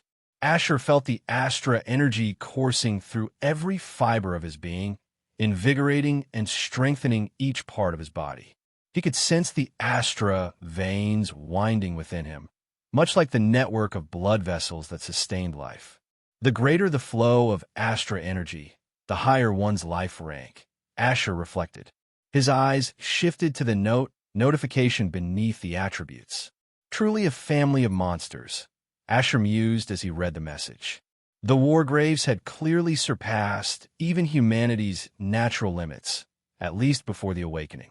He had read of their extraordinary physical prowess in the library, but the reality was staggering. A full 50% increase in physical stat alone was almost unfathomable. But Asher knew this was merely the baseline. Countless skills and techniques existed to amplify people's power. If the original Asher hadn't wasted an entire year drowning himself in alcohol, his physique might have reached its absolute peak, he thought bitterly. Then his eyes caught the final line on the system panel, and a smile crept across his face. At least my system has an inventory. Now all I need is a space ring to conceal it, Asher mused. He reached for the rectangular wooden talisman the first son had given him earlier. With a mere thought, the talisman vanished from his palm, only to reappear instantaneously moments later. Asher nodded in quiet satisfaction, pleased with the seamless test. With a thought, the system interface vanished. Time to find out what weapon I've awakened, Asher thought, an unshakable feeling stirring deep within his soul, as if the weapon itself were calling out to him. Just as he prepared to answer the silent call, the system interface abruptly reappeared, as if displeased at having been ignored. Ding! Newbie package distribution in progress. Open. Asher came to an abrupt halt as the system interface materialized once again before him. His eyes scanned the notification, and for a moment he stood motionless, caught off guard by its contents. He hadn't anticipated this development, but in hindsight, it wasn't entirely surprising. After all, The system had offered little in the way of tangible benefits, serving primarily as a display for his stats and granting access to an unlimited inventory. A smile tugged at his lips as a surge of excitement rushed through his veins. Who didn't know about newbie gifts? In countless novels, they were essentially overpowered starter packs, tools that gave protagonists an early edge. System, do you even need to ask? Open it immediately. Asher's thoughts brimmed with anticipation, his expectations soaring to unimaginable heights. Affirmative, host. Opening newbie package. Congratulations, host. You have received Absolute Physique. Asher read each notification carefully, eyes scanning every word with sharp focus. He had no intention of skipping anything. This was his cheat, his golden ticket.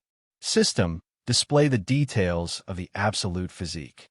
I might not know what it is exactly, but anything with absolute in the name has to be broken tier, right? He thought, a grin spreading across his face, anticipation gleaming in his eyes. Ding! The details of the Absolute Physique cannot be displayed until the host completes assimilation. The system's chime echoed in his mind. Asher's expression shifted into a frown as he read the message. His mind immediately leapt to the countless tropes he'd seen before. Assimilation usually meant agony. It was almost a given. Searing pain, bones reshaping, muscles tearing and reforming, and of course, the inevitable black goo oozing from his body as impurities were purged. The mental image alone made him frown more. With that thought lingering in his mind, Asher made his way to the bathroom. He stripped off his clothes, leaving only his boxers, and lowered himself into a lotus position on the cool tiled floor. The atmosphere was still, heavy with anticipation. Grabbing a piece of cloth, he bit down hard, steeling himself for the torment he was certain would follow. His eyes, however, burned with unshakable resolve. No amount of pain would deter him. System, begin assimilation of the physique now. Affirmative, host. The moment the system responded, a surge of energy exploded within Asher's body. It was unlike anything he had ever felt, pure, unfiltered power rushing through every fiber of his being. His veins bulged, muscles tensed, bones groaned under unseen pressure. Ligaments stretched and tightened, his brain pulsed like a beating drum, and even his eyes burned as if being reforged from the inside out. It was as though his entire existence was being rewritten, every cell, every thread of his being restructured with brutal precision. Deep within him, his astra veins suddenly expanded, then contracted violently, condensing and refining themselves. Even the small trace of astra he possessed from awakening began to swell, becoming denser, more potent. To Asher's surprise, a sense of serenity washed over him. The world around him seemed to shift, brighter, clearer, almost surreal. The dull whites of the bathroom tiles now shimmered with an almost ethereal clarity, and the air itself felt lighter. His mind sharpened, every thought crisp and focused. Even his heartbeat pulsed with a quiet joy, as though his very soul was celebrating the transformation. And yet, the agony he had steeled himself for never came. Instead, he felt an overwhelming comfort, as if wrapped in the embrace of something ancient and powerful. His body continued to rebuild itself from the inside out, each adjustment smooth, seamless, perfect. Then just as swiftly as it began, the energy faded, the brilliance receded, and Asher found himself once again grounded in the present. The bathroom was just a bathroom, but he was no longer the same. Asher sat in a quiet daze, savoring the lingering echoes of the transcendent state, as if clinging to the final notes of a melody before they faded into silence. Is this what enlightenment feels like in those Cultivation novels? He murmured, voice barely above a whisper, a faint smile tugging at his lips. Slowly, he rose to his feet.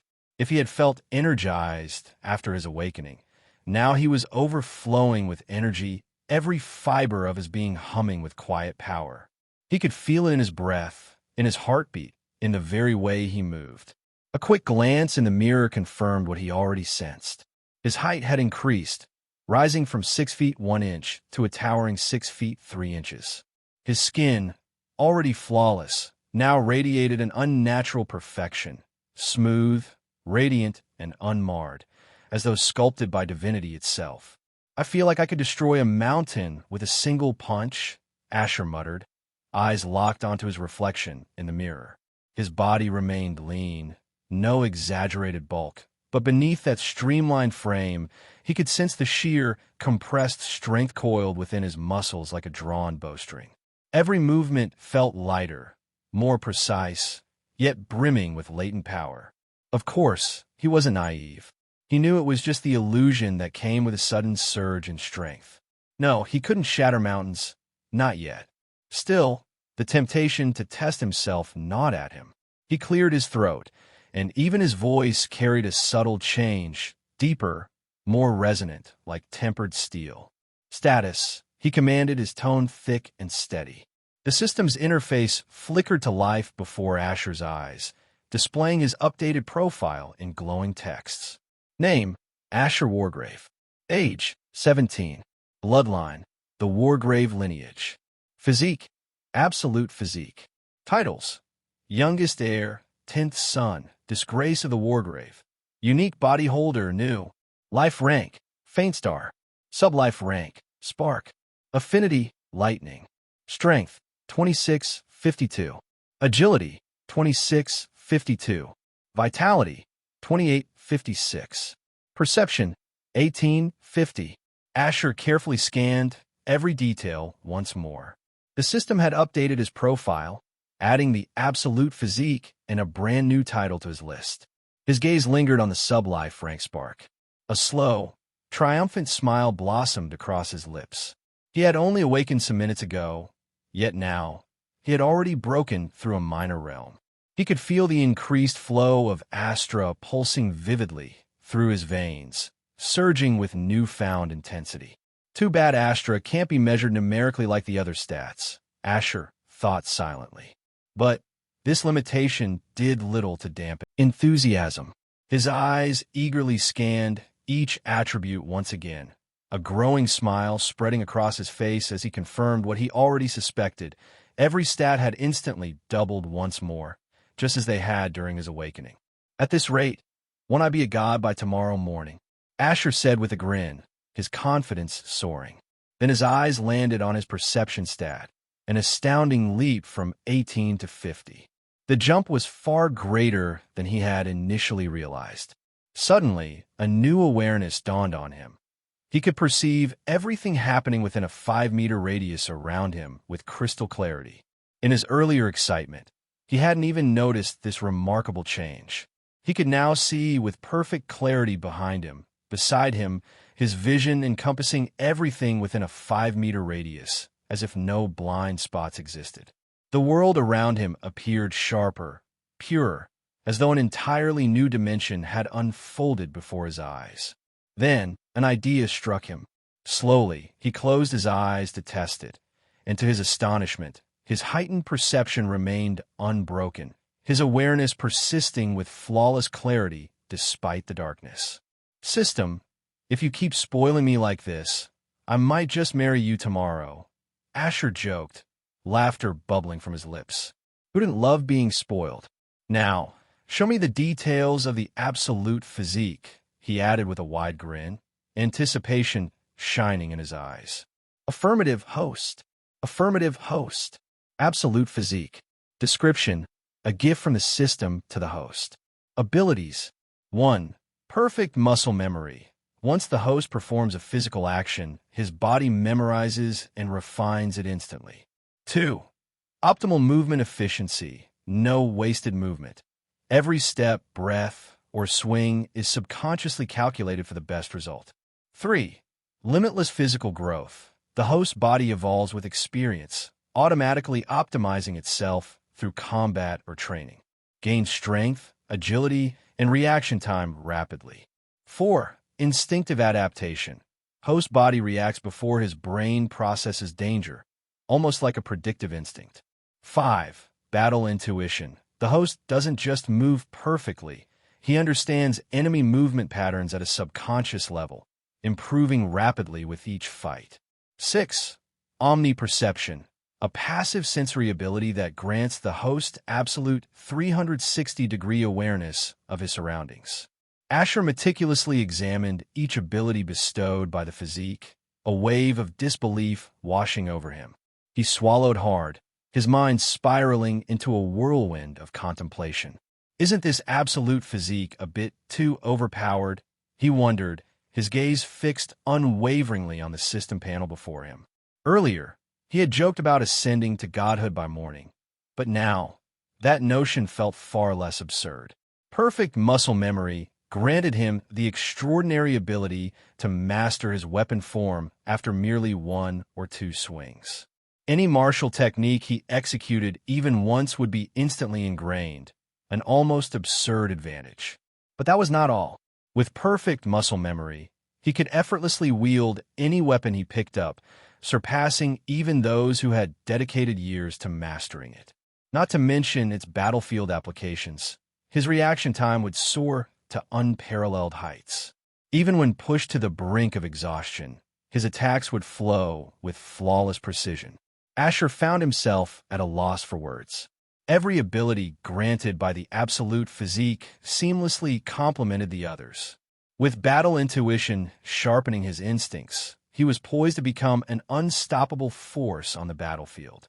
Though Asher lagged 3 years behind his peers in every other respect, the absolute physique had effectively erased the disparity between them. While he remained at a lower life rank, his stats had already reached an impressively high threshold. He could feel the overwhelming surge of Astra coursing through his veins, an amount no one at his level should possess. Once again, the absolute physique had bridged that divide with remarkable ease. His peers held higher life ranks in name alone. In terms of physique and Astra, he was already on par with them. However, when it came to control, he remained lacking. Having just awakened, his mastery over Astra and elemental manipulation was virtually non-existent. But with the power of his absolute physique, that gap could be erased in the blink of an eye. 2 individuals sharing the same life rank did not necessarily possess equal quantities of Astra. Ultimately, it all depended on the strength and capacity of their Astra veins. In this world, there were even those who awakened rare abilities capable of harnessing 10 times the Astra typically available to others at their rank. Asher shook his head. Now wasn't the time to dwell on comparisons. Besides, he hadn't truly had any peers of his own. The Wargrave strictly forbade any of their heirs from leaving the household until they awakened, which meant Asher had spent all 17 years of his life confined within these walls. Time to find out about the weapon, Asher said with a faint smile, anticipation stirring within him. Would fate grant him yet another overpowered gift? Was he truly favored by Lady Luck? But first, he chose to dress, realizing there was no trace of the ominous black goo he had imagined. Perhaps he had simply overthought it. With that, he made his way back to his room. Sitting softly on the edge of his bed, he steadied his breath and quieted his mind, focusing once more on the faint, silent call he had felt earlier. Within seconds, something responded. In a sudden flash of white light, a faint weight settled into Asher's hand. His gaze dropped instantly, drawn to the object that had materialized before him. The weapon was long and gleamed with a refined silver sheen. Its slender frame spoke of elegance, and its tapered, razor-sharp tip made its purpose unmistakable. It was designed to pierce, to thrust with precision and grace. A rapier. But this was no ordinary rapier. Its edges was unlike any Asher had ever seen, lined with jagged, serrated edges that ran along its length like a row of razor-sharp teeth. These tooth-like notches weren't meant for clean slashes. They were designed to tear, to rend through flesh and armor alike with brutal efficiency. It was a weapon forged not only for precision, but for devastation. Asher's eyes gleamed as he studied the rapier in his grasp. It trembled faintly in his hand, almost as if it were alive, responding to his touch, resonating with something deep within him. His fingers glided along its sleek silver surface, and with every second, the connection between them grew stronger, inexplicably familiar. A smile tugged at his lips, widening the longer he gazed at the weapon. As if attuned to his emotions, the rapier began to hum with greater intensity, its subtle vibrations echoing the silent bond forming between wielder and blade. Asher addressed the system. System, can you provide me with the details on the rapier? Ding. Please note, host. The system does not disclose information on things unrelated to itself. However, since both the system and the rapier are linked to your soul, compliance is granted. The system responded immediately, though with a reluctant tone. Wait, you reside within my soul? I assumed you'd be in my mind, like other systems. Negative host. However, the system's presence within the host's soul offers certain benefits. Asher sat frozen in disbelief at the thought of the system still have gifts to offer. Why didn't you inform me sooner? The host did not inquire. Asher arched an eyebrow, intrigued by the system's response. Is there anything else I should be aware of? I'm asking now. Negative host. Very well. Then show me these benefits you speak of. Affirmative host. Affirmative host. The system chimed in, and the text across the panel shifted smoothly. System benefits granted to the host. 1. Mind shield. The host is rendered completely immune to all forms of mental interference, including but not limited to mind reading, mind control, memory manipulation, illusions, empathic intrusions, and other psychic abilities. 2. Soul guard. The host's soul is fully protected by the system, rendering all forms of soul-based attacks and manipulations ineffective. Asher gazed at the system interface with a subtle smile. With this protection, he was no longer a walking open book. In this world, individuals capable of reading minds did exist, though they rarely spoke of such abilities. After all, mental intrusion was a hidden trump card, guarded in silence. Still, such individuals were exceptionally rare. How does one even defend against soul attacks in this world?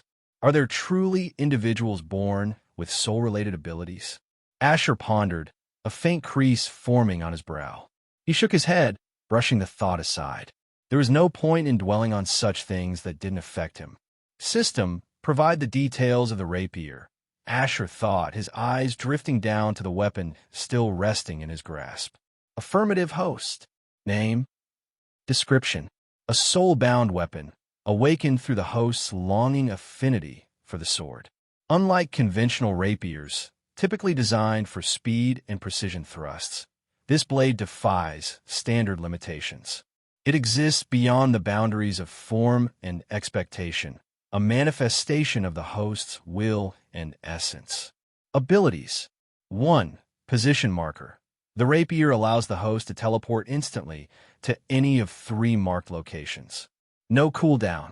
Unlimited range. Requires no Astra. Immune to spatial interference. 2. Astra Veil. The rapier passively stores up to 30% of the host's total Astra reserves, preserving energy for any moments. 3. Crimson Pact. The blade passively absorbs the blood of defeated enemies, using it to regenerate the host's injuries without conscious activation. Asher's smile deepened as he read through the system's notification. He examined each ability granted by the rapier, his expression glowing with quiet satisfaction. And why wouldn't he smile? Even the first ability alone was already overpowered. He could teleport to any location marked by his rapier, no Astra required, no concern for distance. In moments of danger, this would be his ultimate escape route. Though limited to 3 marks, Asher felt no disappointment. He was content, not greedy. The best part? Even spatial restrictions meant nothing. He could bypass them entirely. Simply too overpowered, Asher mused, a spark of excitement flickering in his eyes. The second ability, Astra Veil, was another game-changer. The rapier could passively store up to 30% of his total Astra reserves, effectively acting as a reservoir for emergencies. Asher could sense the Astra stored within the blade. It was intimately connected to him. With a single thought, he knew the stored energy could be transferred instantly into his body. However, he couldn't draw on it now. His Astra veins were already brimming, overflowing with Astra. What made this ability even more remarkable was its passive regeneration. The moment any amount of Astra, be it a mere 1%, was used, the rapier would immediately begin replenishing that exact portion without delay. Then there was the final ability, Crimson Pact, a passive effect that allowed the rapier to heal his injuries by absorbing the blood of his enemies. However, Asher quickly realized this ability wasn't as straightforward as it first appeared. The effectiveness of the healing was tied to the quality and potency of the blood consumed. After all, one couldn't expect to regenerate a severed arm using the blood of mere rats. The stronger the opponent, the more potent their life essence, and the greater the healing that followed. Besides, this was Asher's favorite ability out of the three. He didn't know how often he might be injured in the future, but one thing was certain, he had no intention of placing his survival in anyone else's hands. In this world, Crimora, there were no healing potions, no universal remedies, no so-called healing mages. Instead, healing was a rare, innate ability. People were born with it, not taught. And even then, its effectiveness depended entirely on how well one honed it, what techniques or skills they could forge from their own unique potential and abilities. Asher nodded in satisfaction, a quiet confidence settling over him. His rapier's abilities truly covered every essential aspect. Teleportation for swift movement or a timely escape. Astra Veil, a vital reserve of energy in a world powered by Astra. And healing, an indispensable skill in a realm where death could strike without warning.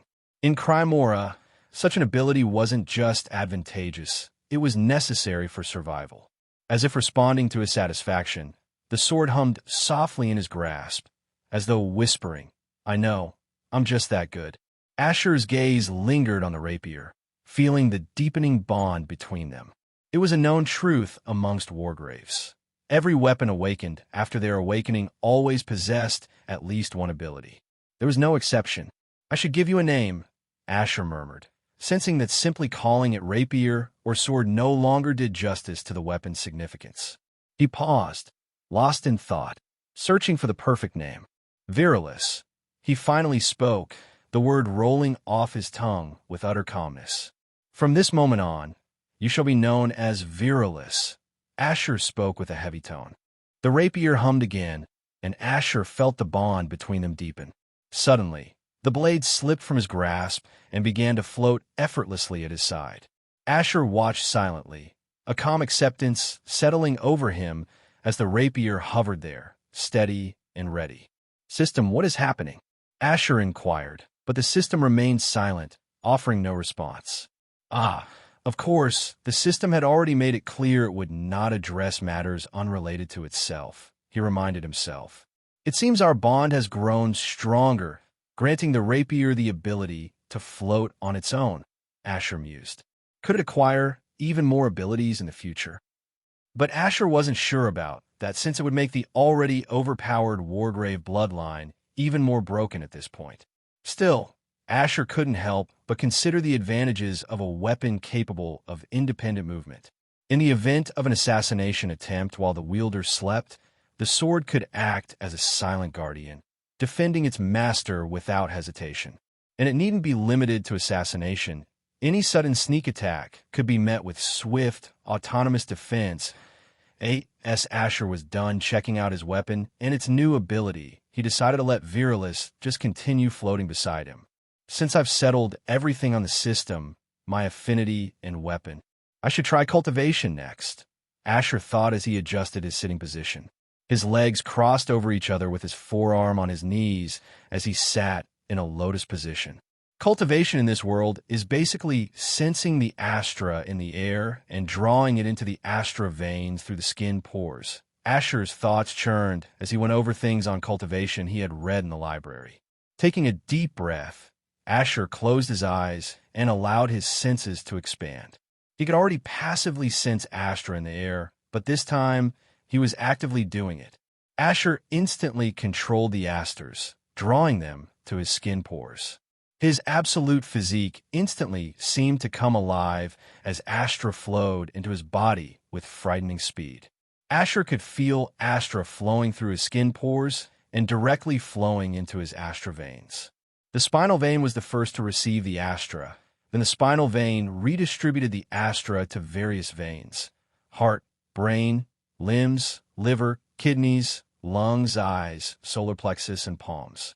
Asher felt surreal and calm as each vein received Astra, each vein having a network of micro veins throughout the body, further enhancing the body and increasing the amount of Astra that flows into the Astra veins. To break through in life ranks, one has to expand the Astra veins' capacity and strengthen the walls of their Astra veins. In return, the Astra veins strengthen the entire body system while also increasing the capacity to hold more Astra. Hours went by as Asher sat down without moving. Only the rhythm of his breathing process could be heard in the room as Astra flowed through him. Suddenly, Asher felt his internal structure start to subtly adjust as his Astra veins seemed to contract and strengthen, then expanded gently and slowly. A few minutes later, Asher opened his eyes. He could see Virilis floating beside him without returning to his soul. "I have broken through. Isn't this a bit too fast?" Asher thought as he felt his body had changed. "System, is this a result of my absolute physique?" Asher asked the system. "Affirmative, host." Asher smiled. He liked this unnamed benefit the physique brought, but he wasn't delusional to think him increasing his life rank would be this easy. He knew it was simply because he was still at the bottom stages of the life rank. Status, Asher thought. Name, Asher Wargrave. Age, 17. Bloodline, the Wargrave lineage. Physique, absolute physique. Titles: youngest heir, 10th son, disgrace of the Wargrave. Unique body holder. Life rank, faint star. Sublife rank, flare. Affinity, lightning. Strength, 52-57. Agility, 52-57. Vitality, 56-58. Perception, 50-52. Asher smiled as he went over his system panel. Seeing his progress made him want to train more. If I stay in an Astra-rich environment, my cultivation speed should be faster, Asher thought. It seems this time my stats didn't double. If it did, I might have been afraid at the speed I'm gaining strength, Asher thought. He saw there were differences in increment between each stat. Perception and vitality increased by 2, but strength and agility increased by 5. Understandable, Asher thought. If vitality was that easy to increase, didn't it mean he would simply live for thousands of years? Besides, other people's stats might not increase by so much when they break through. Mine would increase by this much due to my physique, Asher nodded in thought as it made more sense. With that, Asher's gaze shifted to the window beside him. It was already dark as the moonlight filtered into his room. Damn, it's already dark, Asher murmured as his gaze turned to the clock hanging on the wall. It's already 10 p.m. Let's sleep then, Asher thought, and with that, he slipped under his duvet. Virilis vanished as it returned to his soul. The morning sun rose as its rays of light were cast into Asher's room as he slept. A knock on the door woke Asher from his sleep. He rubbed his eyes groggily. He didn't need to think who it was. He knew it was Lyra. "Come in," Asher spoke as he came down from his bed. At his words, the door opened and Lyra walked in. She saw Asher standing on the side, seemingly ready to start the day. She raised an eyebrow in surprise as she saw him. Then she smiled and greeted, "Good morning, young master." Asher's gaze turned to her as he noticed the smile. "You seem happy this morning. What's the occasion?" he asked. "I'm just glad you awakened, young master," Lyra simply replied as her smile was already gone. Asher didn't reply. He simply went to the bathroom and went through his daily routine. Lyra handed him the clothes for the day as she spoke. "Young master, you will be meeting the pre-march today. It's better to look your best," Lyra spoke. Asher paused, surprised at what he had just heard. "When was this decided, Lyra? And why wasn't I informed earlier?" Asher spoke. "I was informed by Mr. Zarek yesterday afternoon when I went to submit the file, young master. But I wasn't able to inform you as you didn't want to be disturbed for the day," Lyra replied calmly. Then it clicked with him. He had told Lyra he didn't want to be disturbed throughout yesterday. which was why she didn't even bring him lunch or dinner. But on the other hand, it didn't matter if he was informed or not.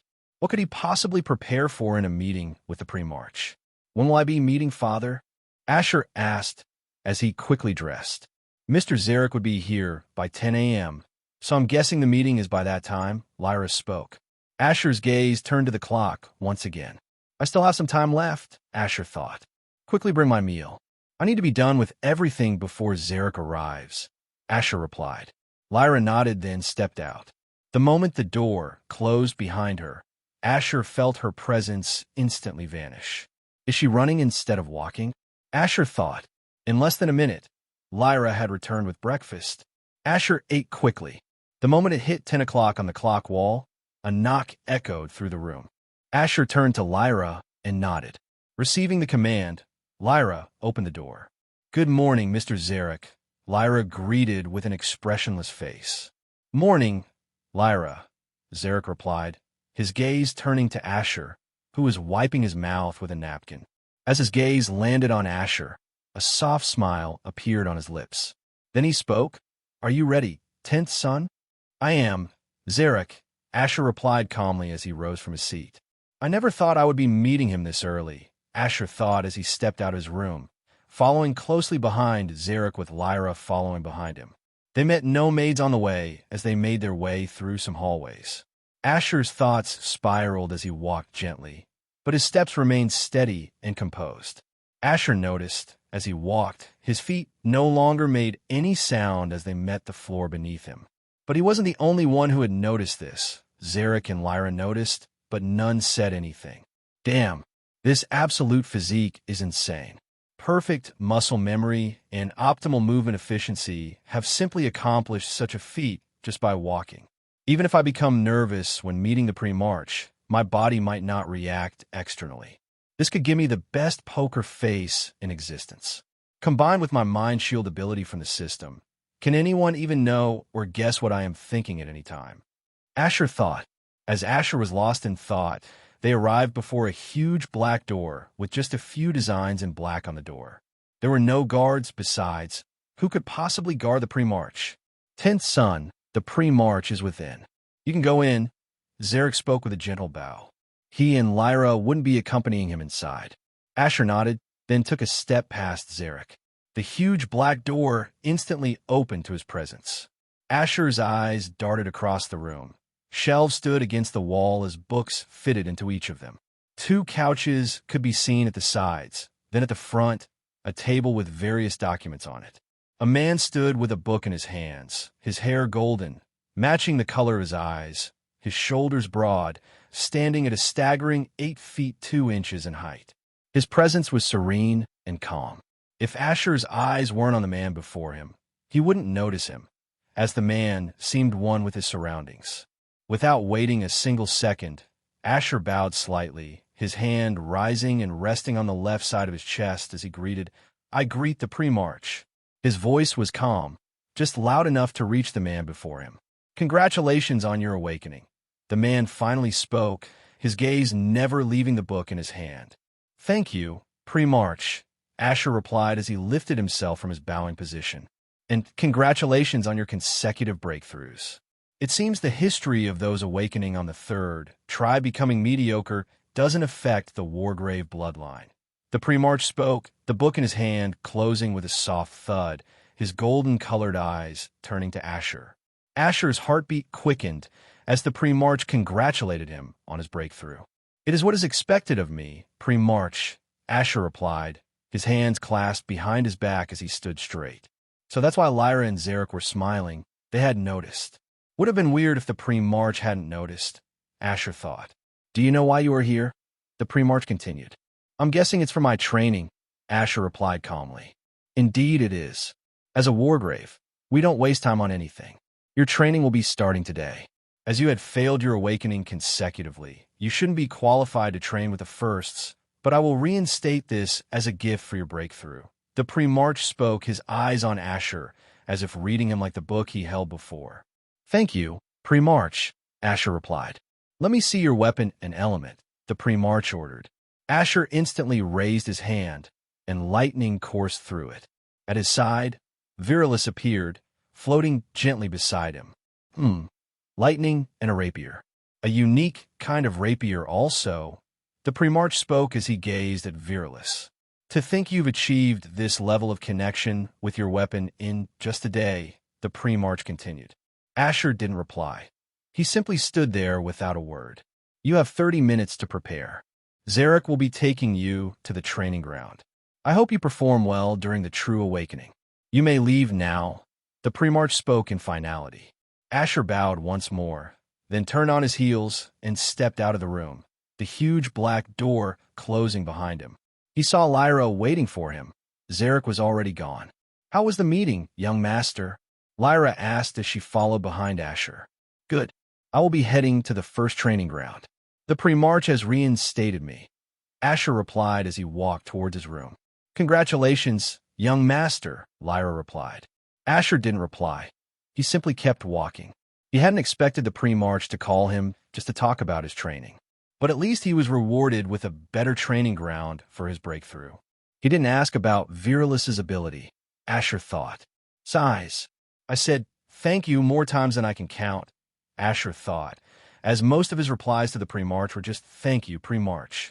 The first training ground, huh? Asher thought. As a ducal noble family, the Wargrave recruited children to train before and after their awakening. Those who awaken on their first try are sent to the first training ground. Those who awaken on their second try are sent to the second training ground. And those who awaken on their third try are sent to the third awakening ground. As for those who fail to awaken, they would simply be asked to leave the Wargrave estate. Per the rules, Asher was meant to be sent to the third training ground, but the Primarch has sent him to the first. History has shown that those who awaken on their first try always tend to be better than those who awaken on their second try, hence the Wargrave division of training grounds. In the case of someone who awakened on their second try, being able to match people who awaken on their first, they will be transferred to the first training ground. Asher stood silently in his room, removing his clothes with deliberate motions. A flurry of thoughts raced through his mind. Uncertainty gripped him, and he had no idea what to expect or what might come next. From the fragmented memories he possessed, the original Asher had never once stepped foot on the training grounds. They were reserved solely for those who had recently awakened, serving as a place of preparation and training until the age of 18. Upon reaching the age of 18, every trainee was expected to confront real combat, undertaking missions assigned by the Wargrave family. Though Asher was only 17, he doubted he would remain in the first training ground for the entirety of the year, especially in light of the true awakening the Primarch had spoken of. The true awakening was a sacred rite of the Wargrave family, a ritual that stood apart from the conventional awakening. While the standard awakening involved the use of an orb to activate one's Astra veins, the Wargrave family's tradition was far more brutal and unforgiving. 6 months after the initial awakening of their Astra veins, the family's suns and moons were cast into a wild, untamed forest with no guidance or aid. From that point on, survival became the only teacher. They either returned having seen the world for what it truly was, cruel, vast, and indifferent, or perished, swallowed whole by its merciless depths. From the tender age of 15, the moment their Astra veins first stirred, the Wargrave family exposed their direct descendants to the raw, unfiltered horrors of the world. It was their way of forging strength through suffering, of shaping heirs through hardship. But Asher's awakening had come late, at 17. His own trial, the true awakening, would begin in 6 months. Ordinary children recruited into the Wargrave household were spared this merciless tradition. As they were not of the Primarch's direct bloodline, they were exempt from the ritual. Their training ended at 18, whereupon they could begin crafting their own horrors on their own terms. Truthfully, Asher had no idea what to expect from the so-called true awakening. The suns and moons who returned from it never spoke of their experiences. Silence was the only testament they gave. Still, he could imagine the nature of it. Battles drenched in blood, survival against monsters twisted and evolved through Astra.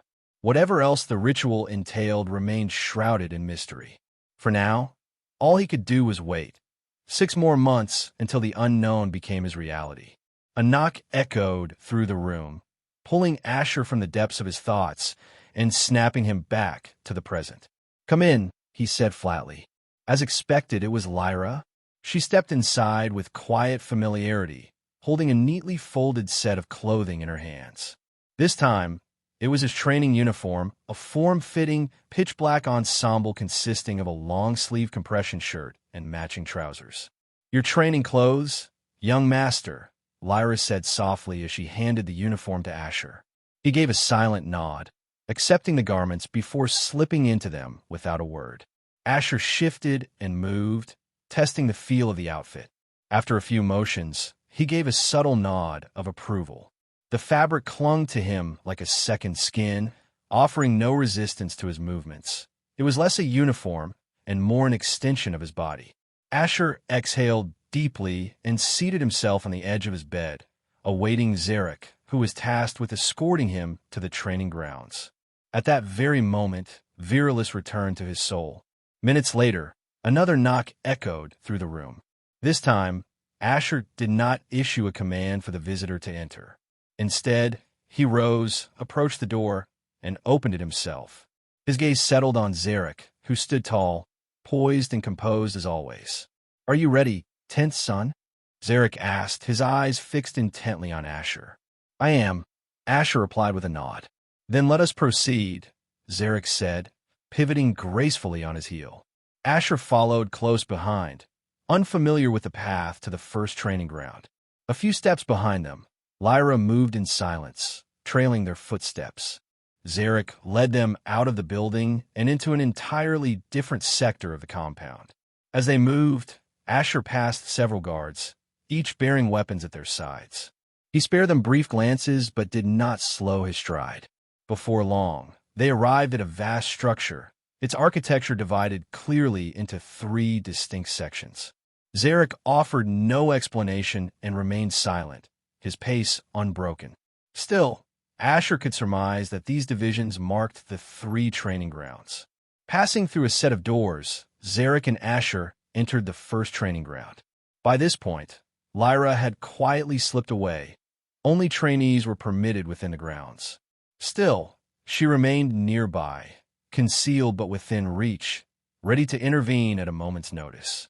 After crossing another threshold, they stepped into a brightly lit room. At its center stood a modest table, behind which a man sat with composed posture. 2 empty chairs faced him, clearly prepared for his guest. Hearing the door open without so much as a knock, the man spoke without lifting his gaze from the photograph before him. "Who is it?" "It's been a while, Boris," Zarek replied, his eyes settling on the man seated across the room. Recognizing the voice, Boris immediately looked up, his expression shifting as he locked eyes with Zarek.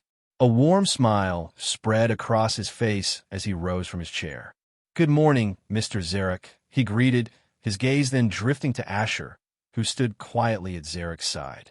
Within the Wargrave estate, Asher's identity was unmistakable.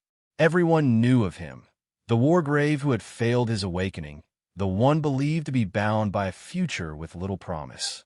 "Good morning, 10th son," Boris said, this time lowering himself into a respectful bow. Asher offered no words in return, only a curt nod of acknowledgement. "And how may I assist you today, Mr. Zarek?" Boris asked, his smile gentle as he gestured for both men to take a seat. Zarek settled into his chair, one leg crossed elegantly over the other, his fingers interlocked and resting calmly on his knee. Asher took the seat beside him in silence. Though Zarek said nothing at first, he was well aware that Boris had already inferred the reason for their visit. Asher's presence made that all too clear. Still, there was no time for formalities or small talk.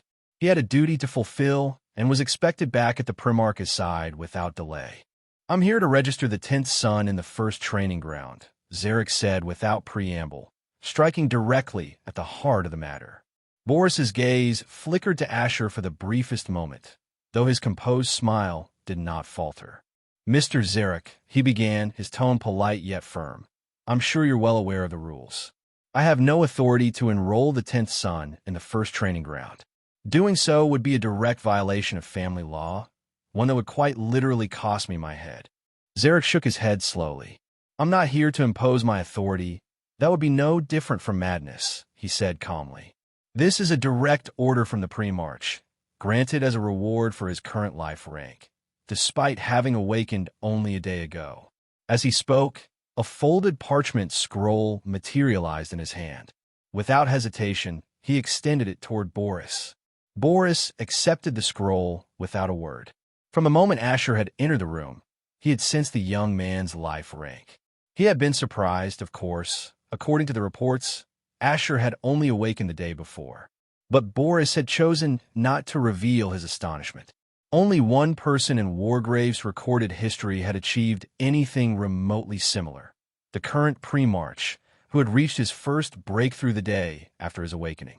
Even so, that feat paled in comparison to what stood before him now. With careful hands, Boris unfolded the scroll and read through its contents. His eyes paused at the end, where the unmistakable seal of the Primarch had been stamped, a mark of unquestionable authority. I need to find a way to control my presence. I can't have people reading me like an open book, Asher thought, his gaze distant but focused. He had no intention of concealing his power or capabilities, but the idea of being so easily deciphered was something he found deeply unsettling. Turning to Zarek, he broke the silence. Zarek, does controlling my presence have anything to do with my mastery over Astra? Zarek turned to Asher, clearly surprised by the question. A faint smile curved his lips as he replied. It seems the 10th son has grown tired of being so easily read. He gave a slight shake of his head, a quiet note of amusement in his expression, before continuing. People being able to perceive your life rank has little to do with your control over Astra or the amount flowing through your veins. It's more about the aura you emit, the presence you unconsciously project. That's what others pick up on. As for sensing the actual quantity of Astra within someone, that's a far rarer ability, and only those with a particular gift or trained perception can manage such a feat. Asher gave a small nod. Thank you, Zarek. Since it had nothing to do with Astra control, there was no reason to delay. Without another word, he closed his eyes, shifting his focus inward, seeking the subtle rhythm of his own aura. Zarek and Boris remained silent, watching intently as the young Wargrave sat still, eyes shut. A few seconds passed. Then, Asher opened his eyes, and his presence was gone. His aura, once unmistakable in the room, had vanished without a trace, as if it had never existed. Zarek and Boris exchanged a glance, faint smiles forming on their faces. Concealing one's life rank was a skill taught early through basic training, nothing extraordinary in itself. But to grasp it instinctively, within seconds, and with only a single explanation, marked Asher not just as talented, but as a genius among geniuses. As Asher's gaze settled on Boris, the older man offered a warm smile and spoke, "Welcome to the first training ground, 10th Sunday." Reaching into a drawer beneath the table, Boris retrieved a form and handed it to him.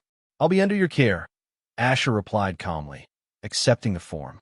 Picking up a pen, he filled it out swiftly. The fields were simple, requesting only basic information. Just a formality. Zarek rose from his seat the moment Asher finished. "Since my part here is done, I'll be taking my leave," he said, his tone measured. Without waiting for a reply, he turned and made his way toward the door, disappearing through it moments later. Once the form was completed, Boris leaned back slightly and took a more formal tone. "Before anything else, allow me to brief you on the structure and expectations within the first training ground." He proceeded to outline the rules with practiced precision, the strict time frames for each session, the types of training conducted daily, and the standards each trainee was expected to uphold. From endurance drills to combat simulations, every element was designed to temper both body and mind under constant pressure. Asher remained silent throughout, absorbing every word with calm focus. He committed the details to memory, understanding that discipline would be expected, not requested. After the explanation concluded, Boris rose from his seat and gestured for Asher to follow. He led him through a corridor that opened into an expansive courtyard, vast, sunlit, and humming with intensity. Before Asher stretched a field alive with movement. Over 100 trainees were jogging in formation, their strides heavy, their faces drawn tight with exertion. Chests rose and fell rapidly as they fought for breath. Some looked moments away from collapse. Others had already succumbed, lying sprawled on the training ground with sweat-soaked clothes and trembling limbs. The air was thick with heat, fatigue, and the unspoken will to endure. Up ahead, a man stood at the forefront of the training field, his voice thundering above the rhythmic pounding of feet. Keep moving. Don't stop until your legs give out. Push beyond the limit. His tone was sharp, each word driving into the trainees like hammer blows. Sweat streamed down faces, muscles trembled with exhaustion, but none dared to defy his command. Then, mid-shout, the man's head suddenly turned. His sharp gaze locked onto Boris and Asher standing at the edge of the field. "Stop," he barked. "You have 5 minutes to recover." Without delay, he strode across the ground, heading towards edge of the field. Reaching them, he halted and bowed slightly. "Good morning, 10th son," he greeted respectfully. Asher, in his usual quiet manner, responded only with a brief nod of acknowledgement. Turning to Boris, the man straightened. "What can I do for you, head instructor?" "The 10th son is now assigned to the first training ground," Boris stated flatly. He could see the storm of questions flickering in the man's eyes, but he had no interest in indulging them. Without another word, he turned and walked away. "So he's the head instructor. He won't be directly training us, just overseeing everything to ensure results," Asher thought as he watched Boris's retreating figure. "My name is Harold 10th son," the man beside him said, his tone composed yet firm. "I'll be your physical fitness instructor. My sessions run from 7 a.m. to noon." As he spoke, Harold guided Asher toward a clearing where other trainees sat, drenched in sweat and gasping for breath. "Looks like I'm already late on the first day," Asher thought, walking in step with Harold.